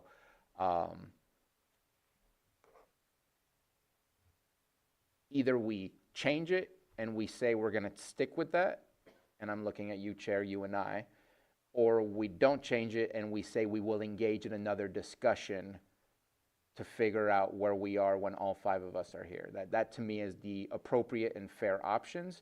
Because if you and I are going to change our minds when Vice Chair Pyska is here and fighting for getting rid of the 10 years, then we just wasted another 2 weeks of staff time, the public's time, and everyone's time. So it has to be one or the other. That's And if I could real quick, I agree at this point, after thinking about this a little more, that we need to have all 5 of us here for that discussion. So I think that's a good suggestion. Go ahead, Supervisor Hahn. Along with that, there was. Microphone. Thank you.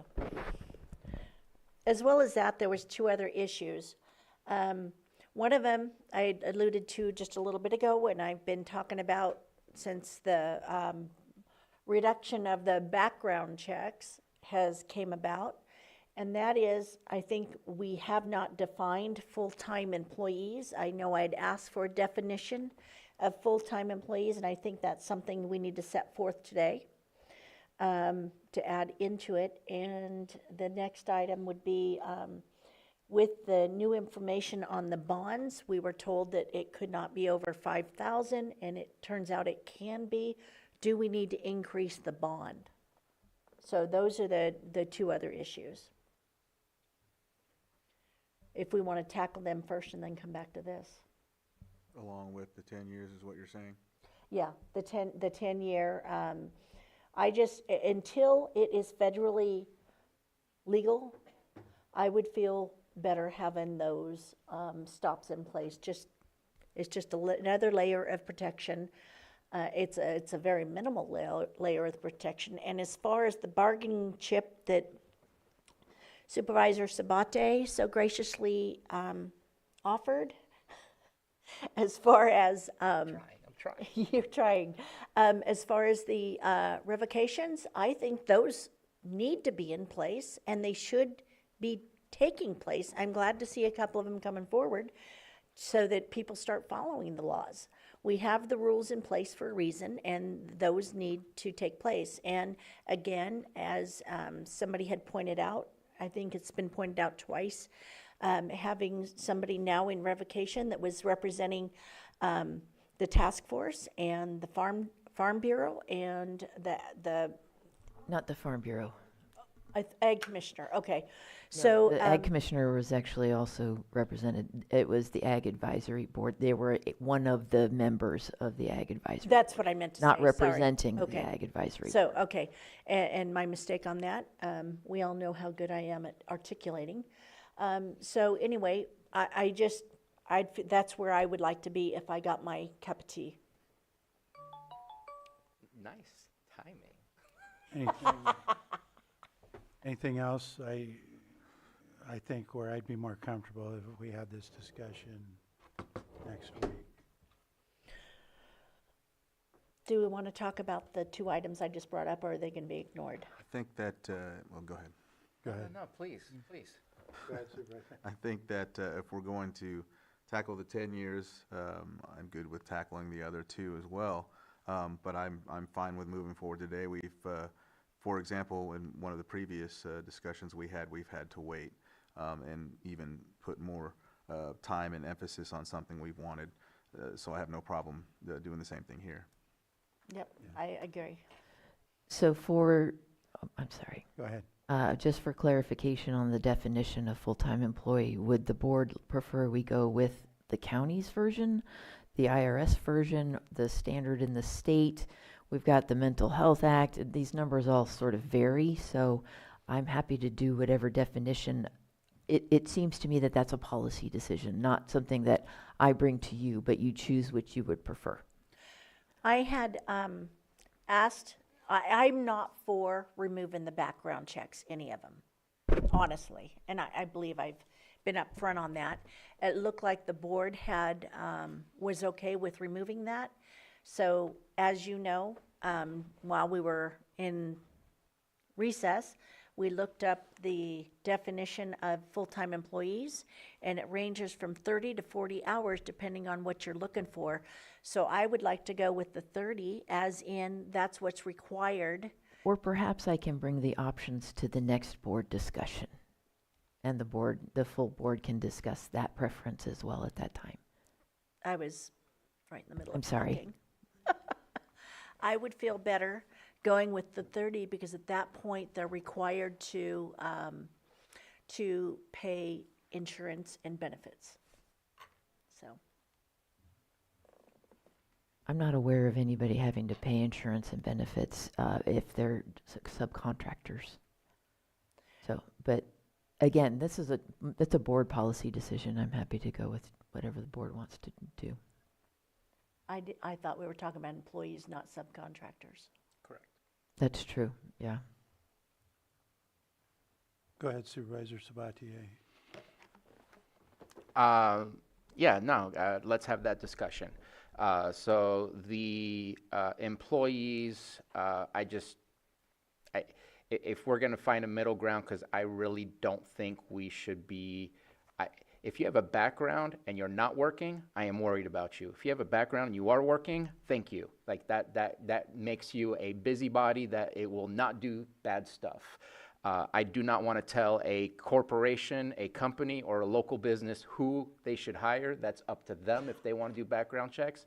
Just stating my personal opinion, I think this is government overreach.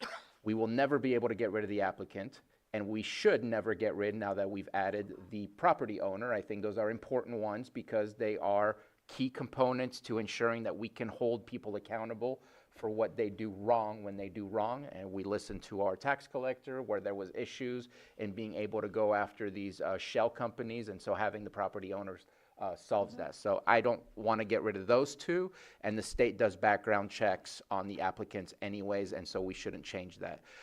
If we're going to be doing employees, yes, let's go ahead and get a definition. If you think that we should do the 30 hours, the 32 hours, I just, to me, it's, how do we know they're working 30 hours? How do we, like, how do we hold, like, we can put these rules on paper. How do we actually enforce them is where I struggle with. So whether it's full-time employee or employee, it's a struggle for me to say, well, there's no full-time employees at all. How do I know? Am I staying out there and checking to see if that's true? Like it's such a weird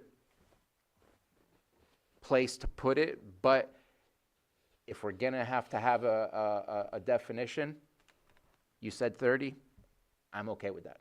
I just think it's one of those things that on paper it's gonna sound good. In practice, how do we actually hold that accountable? I don't know how we can. Okay, thank you.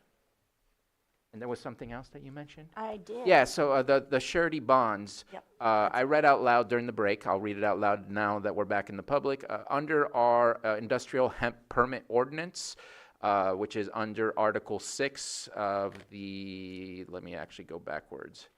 Article 6, Chapter 3, which is agriculture and plant protection. Article 6, which is agricultural regulations and standards for the cultivation of industrial hemp in the unincorporated areas of the County of Lake. Under Section 3-78, which is surety bonds. It says an applicant shall obtain and provide proof of a current surety bond prior to issuance of the permit. 30-78.1, minimum requirement of $5,000 for cultivation less than 10 acres.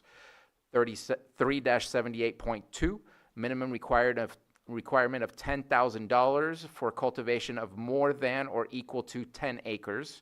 And then 38-78.3, additional $1,000 per acre of surety bonds for cultivation sites equal to or larger than 25 acres. Now, I know and recognize that if we move forward, we are limiting it to no more than 20 acres of canopy, but there are those who may have obtained a prior approval for larger than 20 acres that I would say, let's copy and paste what we have for our hemp. Not much difference, in my opinion, in the cleaning up after of that type of activity versus cannabis. And I'm happy to make that change if we agree to making that change. Yep, sounds good to me. Makes sense that it would be the same. Yeah. I don't know why it would be different. It was until now that it's been discussed. Well, I was willing to compromise today on this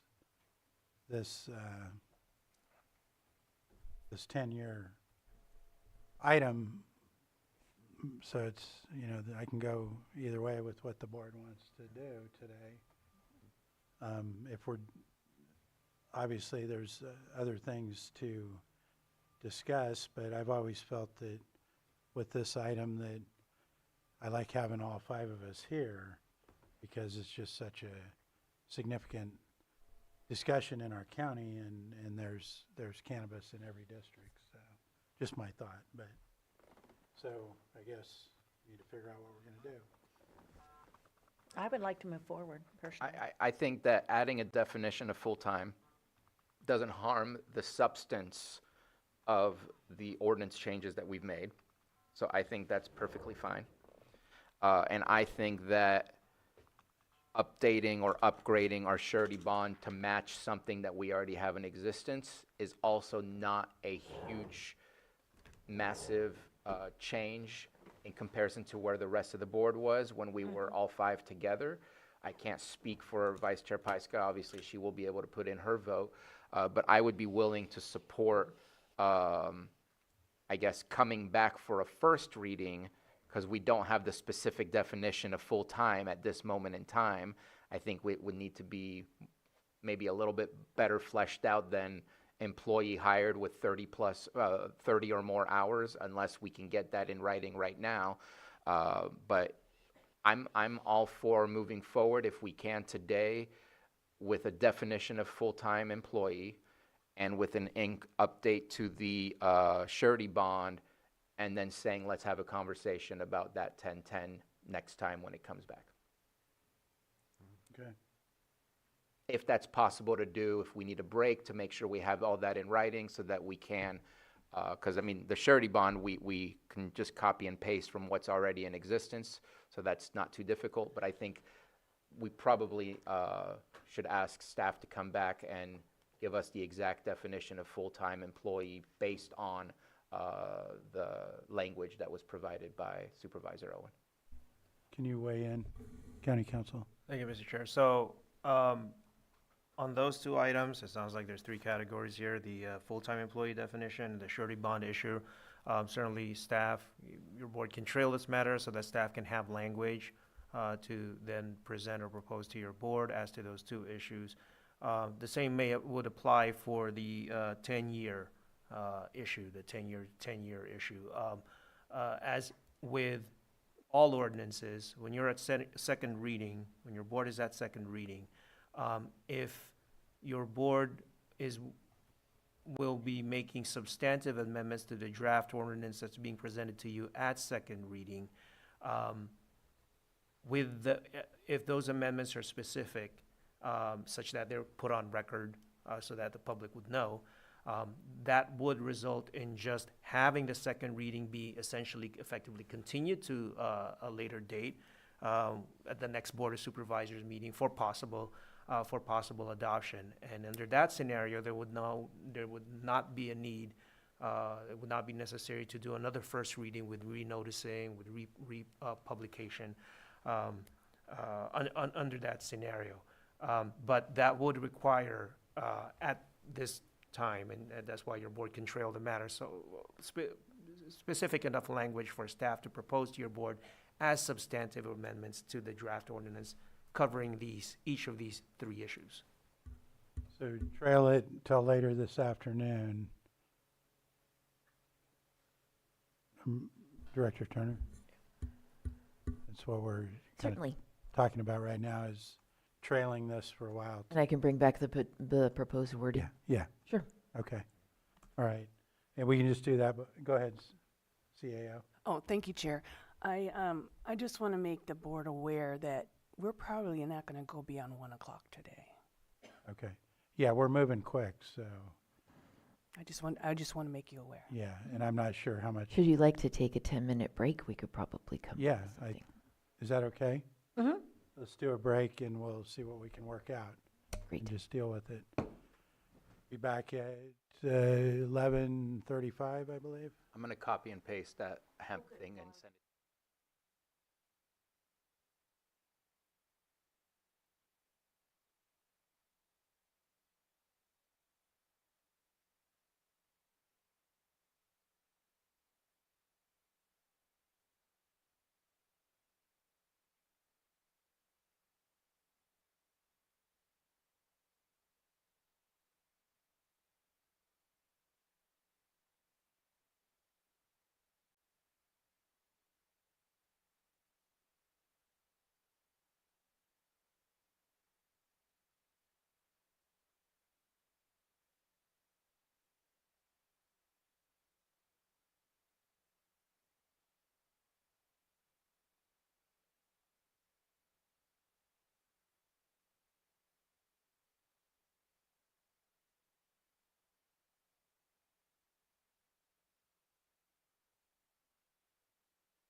could always say full-time employee dash cannabis, Yeah. if you want to keep it in the F.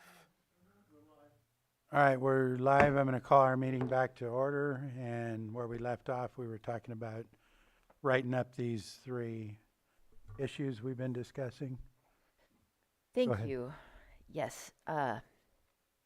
First one, surety bond, copying and pasting the information from hemp into cannabis. Thank you, Supervisor Sabatier, for sending me the citation. It looks like it would go in M, our subsection M, section 27.13, AT in parentheses, 1 in parentheses, wait, that's not right. I think it's supposed to be 1 point II point T in parentheses. We will fix that magically as the second reading. But it really blesses my heart that you sent it this way. Thank you. Just to add that information regarding the surety bond, an applicant shall obtain and provide proof of a current surety bond prior to issuance of permit. 3-78.1, and all of these citations would just be adapted. Minimum requirement of $5,000 for cultivation less than 10 acres. Minimum requirement of $10,000 for cultivation of more than or equal to 10 acres. And an additional $1,000 per acre of surety bonds for cultivation sites equal to or larger than 25 acres. Then adding the definition of the full-time employee, and this would be helpful if I could defer regarding that definition specifically to our Human Resources Director. Can I interject? You want to go back to surety bonds? Really quick, I'm sorry. I think there's been discussion of maximizing the amount of acreage for the cannabis at 20. So should that say in excess of 20 acres? We do have existing permits that are larger than 20 Okay. acres, and so I Okay, think so keeping leave it at the 25. Okay. yeah, that way it would cover everybody. Okay, perfect. Yeah. Thank you. But I do appreciate your point, yeah. All right, And I did will- you, Pam, or Director? Yes. Yes, I just wanted to go over the definition of full-time employee. Generally, a full-time employee is 40 hours a week or 20/80 in a year. The 30 hours is generally the provision for providing insurance benefits, and there's some other criteria with that. So you in the ordinance can do what you want, but generally, full-time is 40 hours a week. Right. And I had just AI'd it, and it looked like, asked AI, and it did state that, and what I'm worried about is somebody going, okay, 39 hours, we're not going to do background checks. Thank you. So the definition would read as follows: full-time employee hyphen cannabis is an employee who works X amount of hours per week or X amount of hours per year for a single employer. I want to specify single employer because we do not have the staff to start tracking down multiple employers, and these people could feasibly be working for multiple people. So yeah. we're going to limit it to a single employer and let the board choose the hours per week. 40 is 2080, 32 is 1664 per year, 30 is 1560 per year. The board, feel free to let me know what you prefer. Okay, do we want to, go ahead, Supervisor Sabatier. If we do 2080 a year, we're not doing any fingerprints for anybody. Because it is not a year-round job. Maybe for 2 people, 3 people, I don't know. But I think I'm trying to feel where you guys are coming from. I think we should be aiming for 40 hours a week, not 2,080 hours a year. Because that's just that 90% of the people that are on that field are never going to meet that criteria, if not 95% or more. I am in the belief that that's what you guys are looking for, and I would be okay with it. I'm trying to provide. I'm trying to say I hear you, and that I want to add that in there, and I think it should be anybody working 40 hours a week. Might I muddy the waters because the spirit of this was to actually have permanent employees, those who are with you for regardless of how many hours a week on a regular and ongoing basis. Should we switch full-time employee to permanent employee, just again using AI. A permanent employee is a worker engaged in an ongoing employment relationship with no predetermined end date, typically classified as a regular employee on the employer's payroll. Perhaps that would satisfy not just the intent of the task force, but then we have no way of verifying really the hours, and that's not going to be where we put our time. We're going to put this as a standard for the reporting that we get in our annual performance reports. And so a permanent employee may capture what the board is more interested in, rather than setting it up for people to play games by keeping it at less than the amount of hours. You know, like employers do play games when they don't want to offer benefits, things like that. So instead of creating something where the board is worried about a loophole, perhaps a permanent employee definition might satisfy. Yeah, that sounds good. Just real quick, would that encourage, like you said, the games? Would that encourage someone to just hire temporary employees? Well,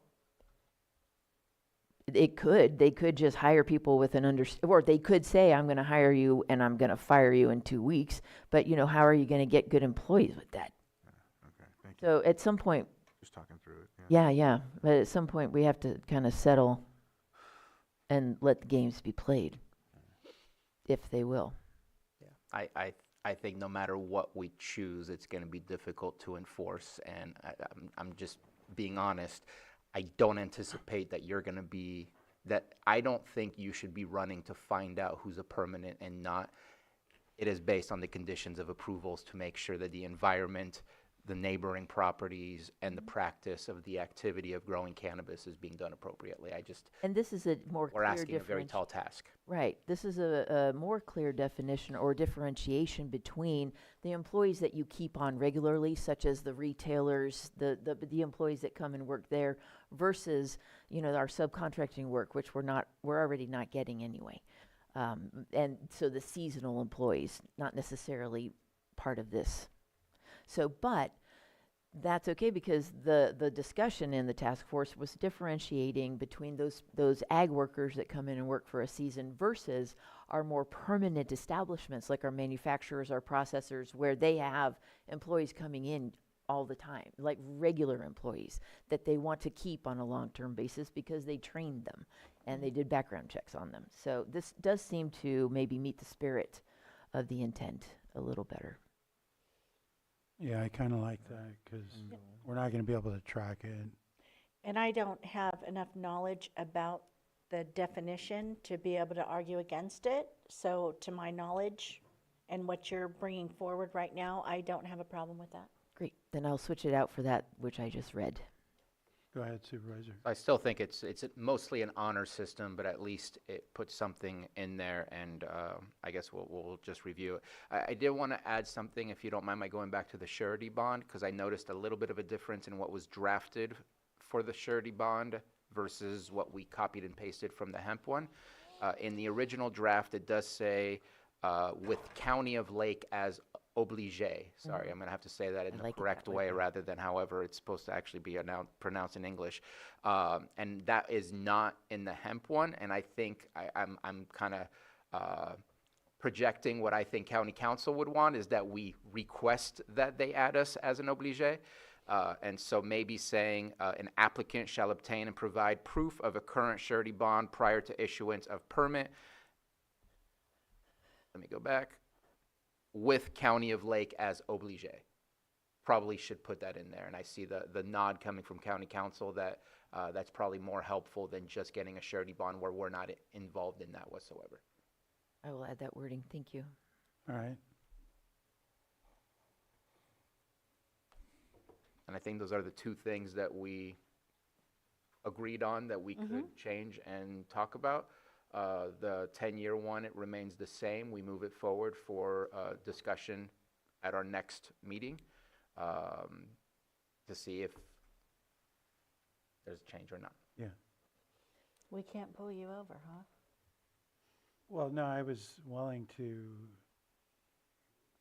said I was willing today to compromise on the 10-year with a 10-year Mhm.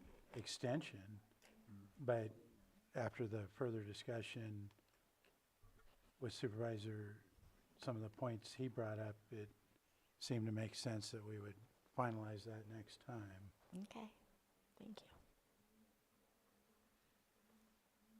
So do we have any more discussion right now before, I'm going to open it to the public again for limited to these items that we've been discussing since the last public comment. Go ahead. Good morning, Mr. Chair, Supervisors, Margot Kambara. Thank you for taking a closer look at the amendments for the ordinance. I offer some additional background on the background checks. So when the COTF, Cannabis Ordinance Task Force, met, law enforcement representatives attended. The recommendation from law enforcement was to retain background checks for all employees, including the seasonal workers. And that was emphatic. So I offer that for your consideration. And again, thank you for your attention to this very important topic. Thank you. Do we have anyone else?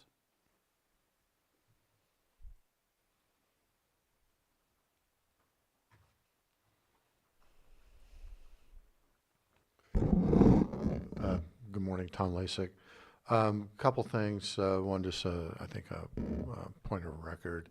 It hasn't been 3 years. It's been now 4. So, for those who are keeping track at home, I think the suggestion to go to a regular employee is a really good idea.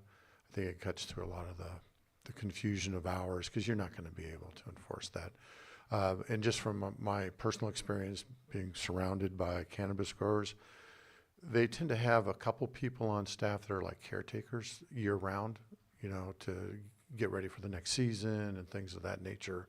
So those would be, according to the definition that Director Turner mentioned, would probably qualify for that. The rest of them tend to be seasonal employees. I would perhaps recommend to sort of get to where the Sheriff's Department was recommending, is to, if they're going to use seasonal employees or contracted employees, that those contractors be bonded. And then that can be addressed through the bond if there's any legal or issues that come through that. The other thing on the 10-year option, I'm a little confused if whether that's going to be part of the first reading today or if that's going to be tabled for a first reading next time, or how that's supposed to work. As Director Turner mentioned, there's a lot of things that were taken out of the ordinance because it was assumed that that would be eliminated. So that would, I think, as Council mentioned, would be substantial because it would touch other parts and pieces.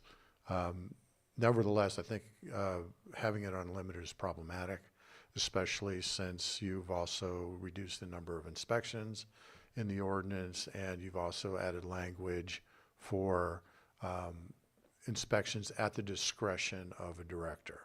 Whether it's this director or a director in the future, they could, in theory, say, well, I just don't want to do inspections anymore. And I have that discretion, and then you don't have any control. So I think there needs to be protections for the community. I mean, the biggest concern that we see is land use conflicts, because there are violations, there are things that are happening, and they're allowed to continue to happen, or there's just not enough enforcement or enough resources to get out there and tell people what to do. So that's my comment. Again, just to recap, the regular employer I think is a good idea. I think that the 10-year, I'm not entirely sure if that's happening today or in the future. Thank you. Thank you. Do we have, you want to make a comment? Go Yeah, ahead. I just want to respond to that. Unless I'm mistaken, it says if there are no violations on the county permit or state license during the first 5 years, The inspection frequency may be reduced by the director to not less than once every 2 years. The 5-year annual review period restarts upon change of permit ownership.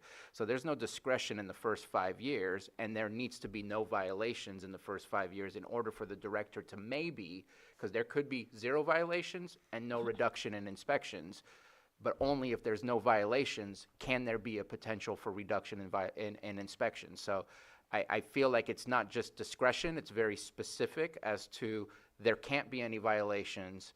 If there's no violations, there's the discretion to reduce it. And so if there are violations, that discretion doesn't exist. So I'm very comfortable with that. I just want to at least mention what's in writing and read it specifically. And in there, it also says compliance monitoring inspection shall be conducted annually or every other year during the growing season in compliance with what I just read. So therefore, it's very well connected that there has to be 5 years of 0 violations in order to even be allowed to have that level of discretion. And I would like to believe that if you show 5 years of goodwill, that we should give some kind of reward at one point rather than continuously asking somebody to pay to be looked at for something that they do correctly. So I feel comfortable with where we are with the review process. We worked on that last time to ensure that we kind of closed up that loophole. Yeah. Okay. I didn't go to online yet, did I?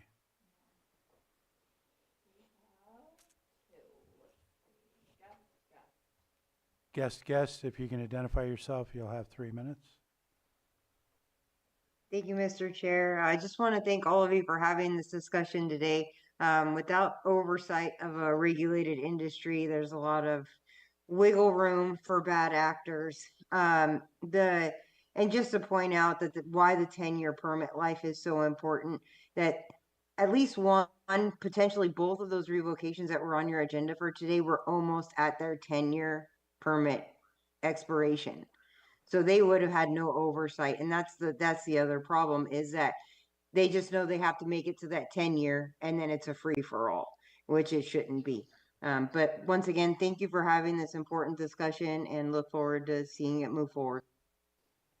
Thank you. Next.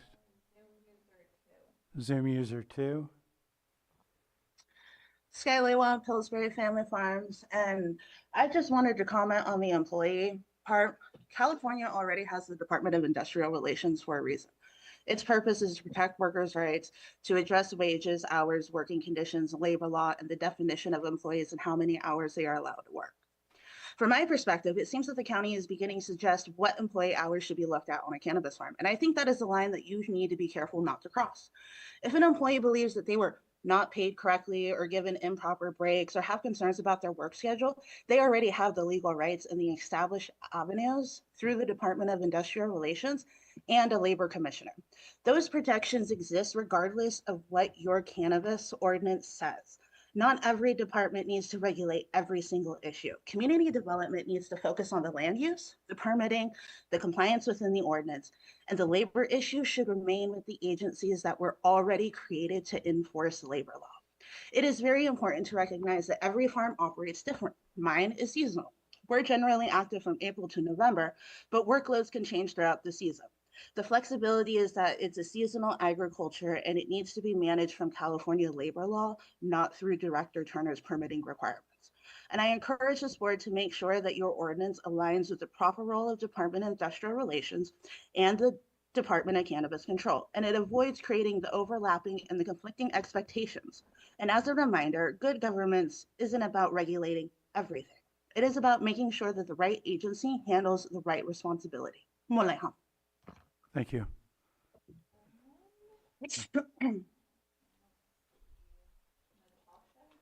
Natasha, go ahead.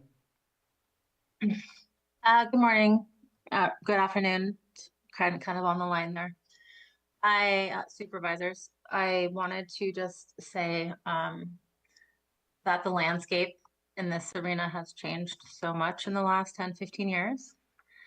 So I think overall, with what was discussed today, I'm in agreement with pretty much 100% of it. And I think coming back next week and discussing it as a full team on a roundtable is a good way to go. So keep up the good work.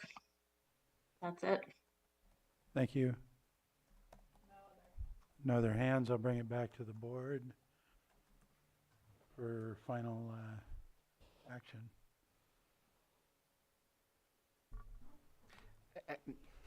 Or further comments? I just, I guess I need to make a final comment, and I didn't respond to one of Tom's comments. To me, we would be making these two changes to the definition of permanent employee and the surety bonds. The other one we're leaving alone with not putting it on consent for the second reading and making sure that we have a conversation about the 10-year before making a final decision. If there's changes, it would require changes, which would bring it back to another cycle. If there's no changes and there's a vote to approve, then we approve as is, as stated. That is where I think we were heading in the direction. I don't want to overrule. I can't, where it's a 2-2, and engage in a conversation. So that's the process that I see, and I hope that clarifies that. The other one is our biggest concern in our communities should still be opioids. Yet we're not passing a law to fingerprint, background check people who work at a pharmacy. Like, it's just, I feel like we are just going in a place where we don't belong, because that should be the pharmacy's job. That should be the business's job who wants to grow cannabis. We're doing it for the owner and for the applicant. The rest is, in my opinion, absolute overreach in something we have zero control over anyways. It just feels good to do it. And I don't know what we're afraid of when our biggest concerns in our communities is not our legal grows. It's meth. All right. We're surely not fingerprinting them. And so just so I understand, if we move We're forward, also not regulating it. And I think it's over-regulation, but just No, needed to make I my mean last meth. comment. We're not regulating meth. Oh, yeah, sorry, I shouldn't have. so yeah, that's how I understand it too, that if we go forward with these two changes, it'll be a second reading again next week.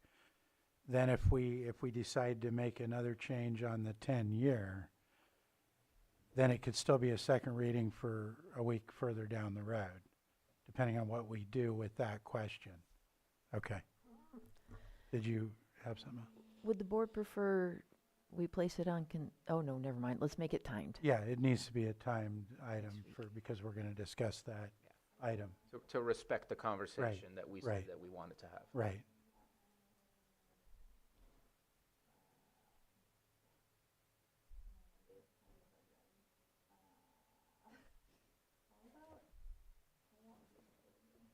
Seriously?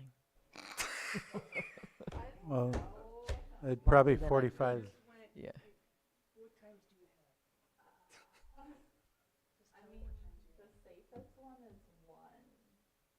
Let's do 1 o'clock. Okay, so we need action. Yeah, go ahead. If we can get a review of the amendments that we are requesting. Certainly. We will add a definition of permanent employee -cannabis to Article 68. This definition is a worker who engages in an ongoing employment relationship with no predetermined end date, typically classified as a regular employee on the employer's payroll. And that would be a new section that would be added. I would integrate Article 68 into this ordinance as is related to adding that. So I'm looking at County Council. Do we need to know word for word what we are adding? Do we need to show it? Or is, because this, just reading it kind of saying we're going to add it versus here's what's added to it and here's the amendment we're approving? Some of the numbers are going to need to be renumbered, so not the citations, but the sections. because of the surety bond. So if you'd like to know the amendments, I can do that right now. If you want citations, I don't have that. And section numbers. County Council. Yes, thank you, Mr. Chair. So, taking issue by issue, the definition of the full-time employee, I believe Director Attorney has alluded to. Permanent The article, or permanent employee rather. The article or chapter that will be referenced in this upcoming amended ordinance for a second reading. So specific citations would not be necessary. I think that's sufficient enough for our purposes here, with your board's permission to, as part of the direction of staff, to incorporate that definition based on, in accordance with the article that Director Turner just 68. Yeah, Article 68 that Director Turner just referenced. And so any other additions to the exact citations, subsections, parentheses, I mean, those would be just minor revisions at that point, because your board's intent would be in substance to incorporate that in Article 68. So that would be adequate for purposes of second reading. The surety bond exceptions, it would have the same approach if Director Turner has an idea of which article or chapter, generally speaking, that would take place, so that it would be incorporated, or perhaps it's already in the draft ordinance itself. Already there, That would would be an expansion. even more straightforward. Yes, so again, that can also proceed for purposes of our second reading at the next board meeting. Okay. The surety bond language, I would be happy to share again, that the applicant shall obtain and provide proof of a current surety bond prior to the issuance of the permit. And then it starts the tiered system, a minimum. With the county of Lake. I was going as to add the- that last, Oh, but so yeah, sorry. So I'm sorry. getting there. I'm sorry. Minimum requirement of $5,000 for cultivation less than 10 acres, $10,000 for cultivation of more than or equal to 10 acres, and then we'd add up to 25 acres. And then thirdly, additional $1,000 per acre of surety bonds for cultivation sites equal to or larger than 25 acres, with the inclusion of or identification of County of Lake as obligé. Okay. Go ahead. And the discussion for 1010 is not going to be integrated into the draft ordinance at this time. Go ahead. Thank you, Mr. Chair. So with those amendments, just want to make it clear to the board, it's in addition to the other typographical amendments that was earlier stated by Director Turner that your board has approved as well. So, and if your board is ready, I do have the proposed. We're ready. So the motion language would be to move to have this draft ordinance as amended, with all the amendments as stated by Director Turner, approved by your board, be advanced to the next Board of Supervisors meeting, time and date certain. That would be July 28 at 1 p.m. For consideration and possible adoption. Second reading. And can I offer a addition to that, that the title would also need to be changed to incorporate Article 68? And that would be part of the amendment as well. Yes. All right. So moved. Second. I have a motion and a second. All in favor? Aye. Aye. Opposed? That carries 4-0. Thank you. Thank you. Now we're going to move on to our 11 a.m. And I'm going to push through unless board tells me not to, because Nope, it's fine. And we have consensus for the time and everything else. We don't need Yeah. anything further than that. no, we had Do we need decided to make a that. motion for the second reading? Do we need to be specific on a motion for the time on this? That was made a part of the motion too. Okay. It was Apologize. time and date certain, yes. Okay. So we're moving on to the 11 a.m. public hearing. Consideration of recommendation of revocation of major use permit, UP 1838. Permittee John Brosnan authorizing commercial cannabis activity up to 120 square feet of canopy located at 11739 Old Spruce Grove Road, Lower Lake, APN 012-032-04. And again, the same, this is identical to the last one, in that we want to move it to off of our agenda, send it to the Planning Commission. Mireya Turner, Community Development Director. Yes, Chair, thank you. Staff does request that this be removed from today's agenda. Okay. And any questions from the board? I don't believe so. Any public comment? Nothing in the room, nothing online? Okay, and again, we don't need any action. We're just removing this from our agenda. Yes. Go ahead, County Council. Yes, Mr. Chair. So just by consensus of the board to have Yeah, this we withdrawn have from- consensus here. Yeah, I do. Thank you. And now we're going to move on to Calendars. calendars. Is anybody ready? So, Supervisor Crandall. tomorrow I have a panel that I'll be on from 12 to 1 from California Natural Resources, conserving California's iconic waters and the future of Lake Tahoe, the Salton Sea, and Clear Lake. So I've been asked to speak in that forum. That'll be tomorrow at 12 online. Klogba Thursday. Friday I have somewhat of an open catch-up email, phone call day type thing. And then I'll be here Monday for, I gotta hit the CAO meeting. But we'll do that and then back here Tuesday. Thank you. I'll just be brief. I was gone to New Orleans for the National Association of Counties annual conference. I want to say, I guess, one of the major things that I learned about, I will be discussing with our administrative staff, which is of potential great concern. We know that when President Trump went into office, he started doing a litany of executive orders. Some of those executive orders resulted in grants that were taken back, entire programs that were defunded, and eventually those were refunded and grants reprovided because of court actions and the fact that Congress had already approved of the appropriations and therefore an executive order couldn't change that.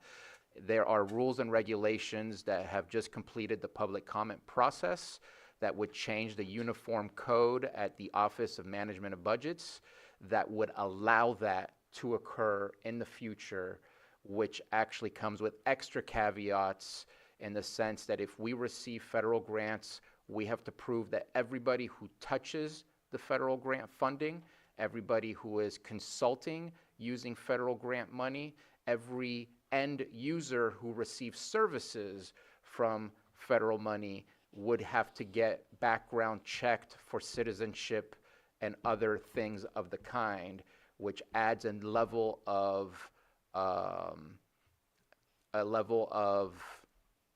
just work and capacity that we have not seen before. There's also, the exact words is reputational harm, which nobody has a definition on that, speaking of definitions, where if the county or those who have received federal dollars finds to put the administration in reputational harm, that they can just pull the money back whenever they feel like it.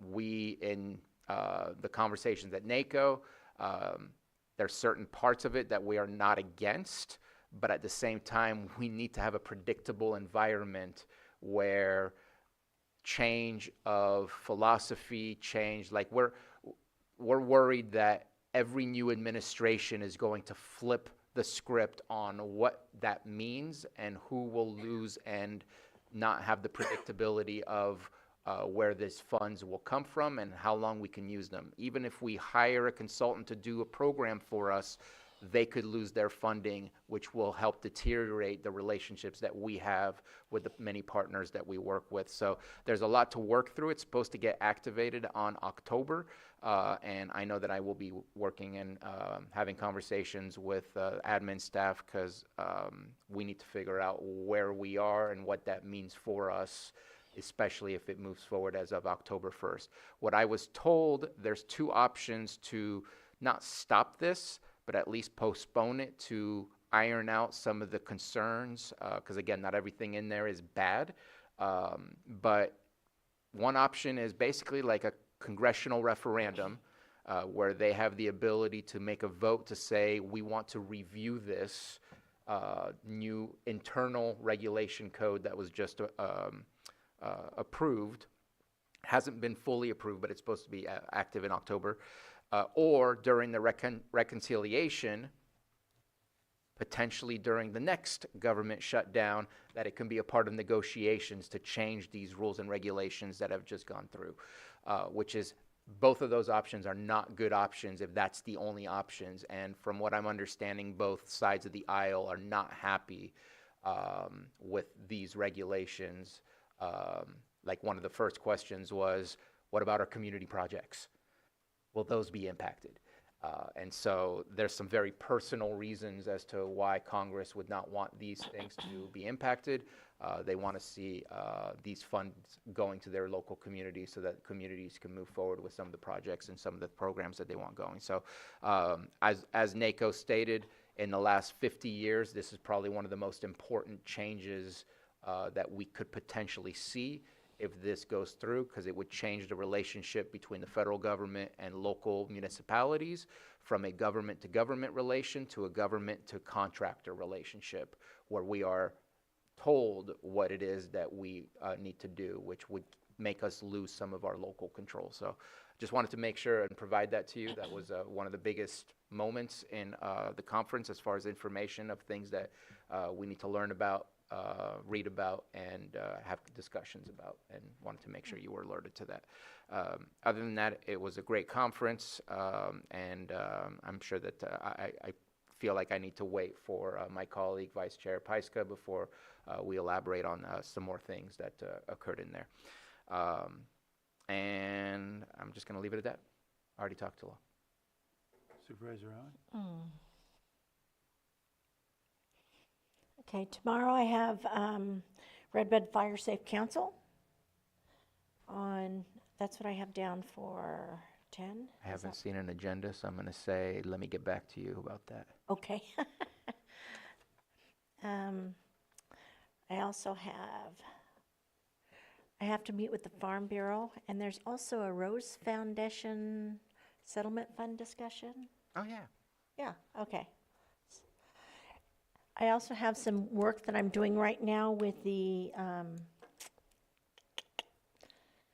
Valley Oaks project.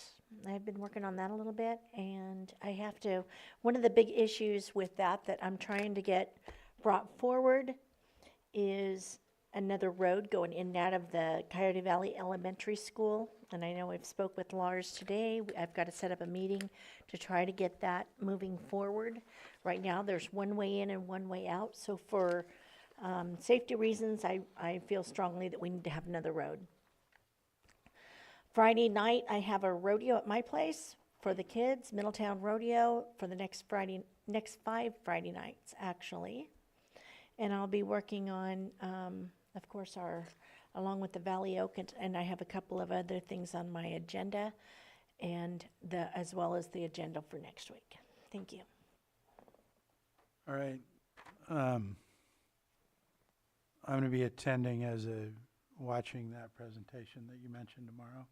It's going to talk about Clear Lake. Had Scotts Valley Advisory Council last night. I want to thank the CAO, Deputy CAO, for having Casey come out and do a quick budget presentation to that community. That was helpful, so thank you. And then on Saturday, the Scotts Valley Council is having their annual neighborhood gathering, so I'll be at that. And then I plan to attend Lakeport City Council tonight, and that's it. I think we've covered everything except for closed. So I'll read those off. We're going to go into closed session now. The first one will be 8.1, conference with legal counsel, significant exposure to litigation pursuant to Government Code Section 54956.9D2 and E1, 3 potential cases. 8.2, conference with legal counsel, existing litigation pursuant to Government Code Section 54956.9D1. That's the FERC proceeding number P-77 Potter Valley Hydroelectric Project. And I believe that was it for closed. Anybody in the public have any comments on the closed items? Not seeing any nothing online? No? Okay, close that. And we're going to move into closed session with a full shutdown. Full shutdown, Sam? 10 minutes? All right. We'll be in recess for 10 minutes while we shut down.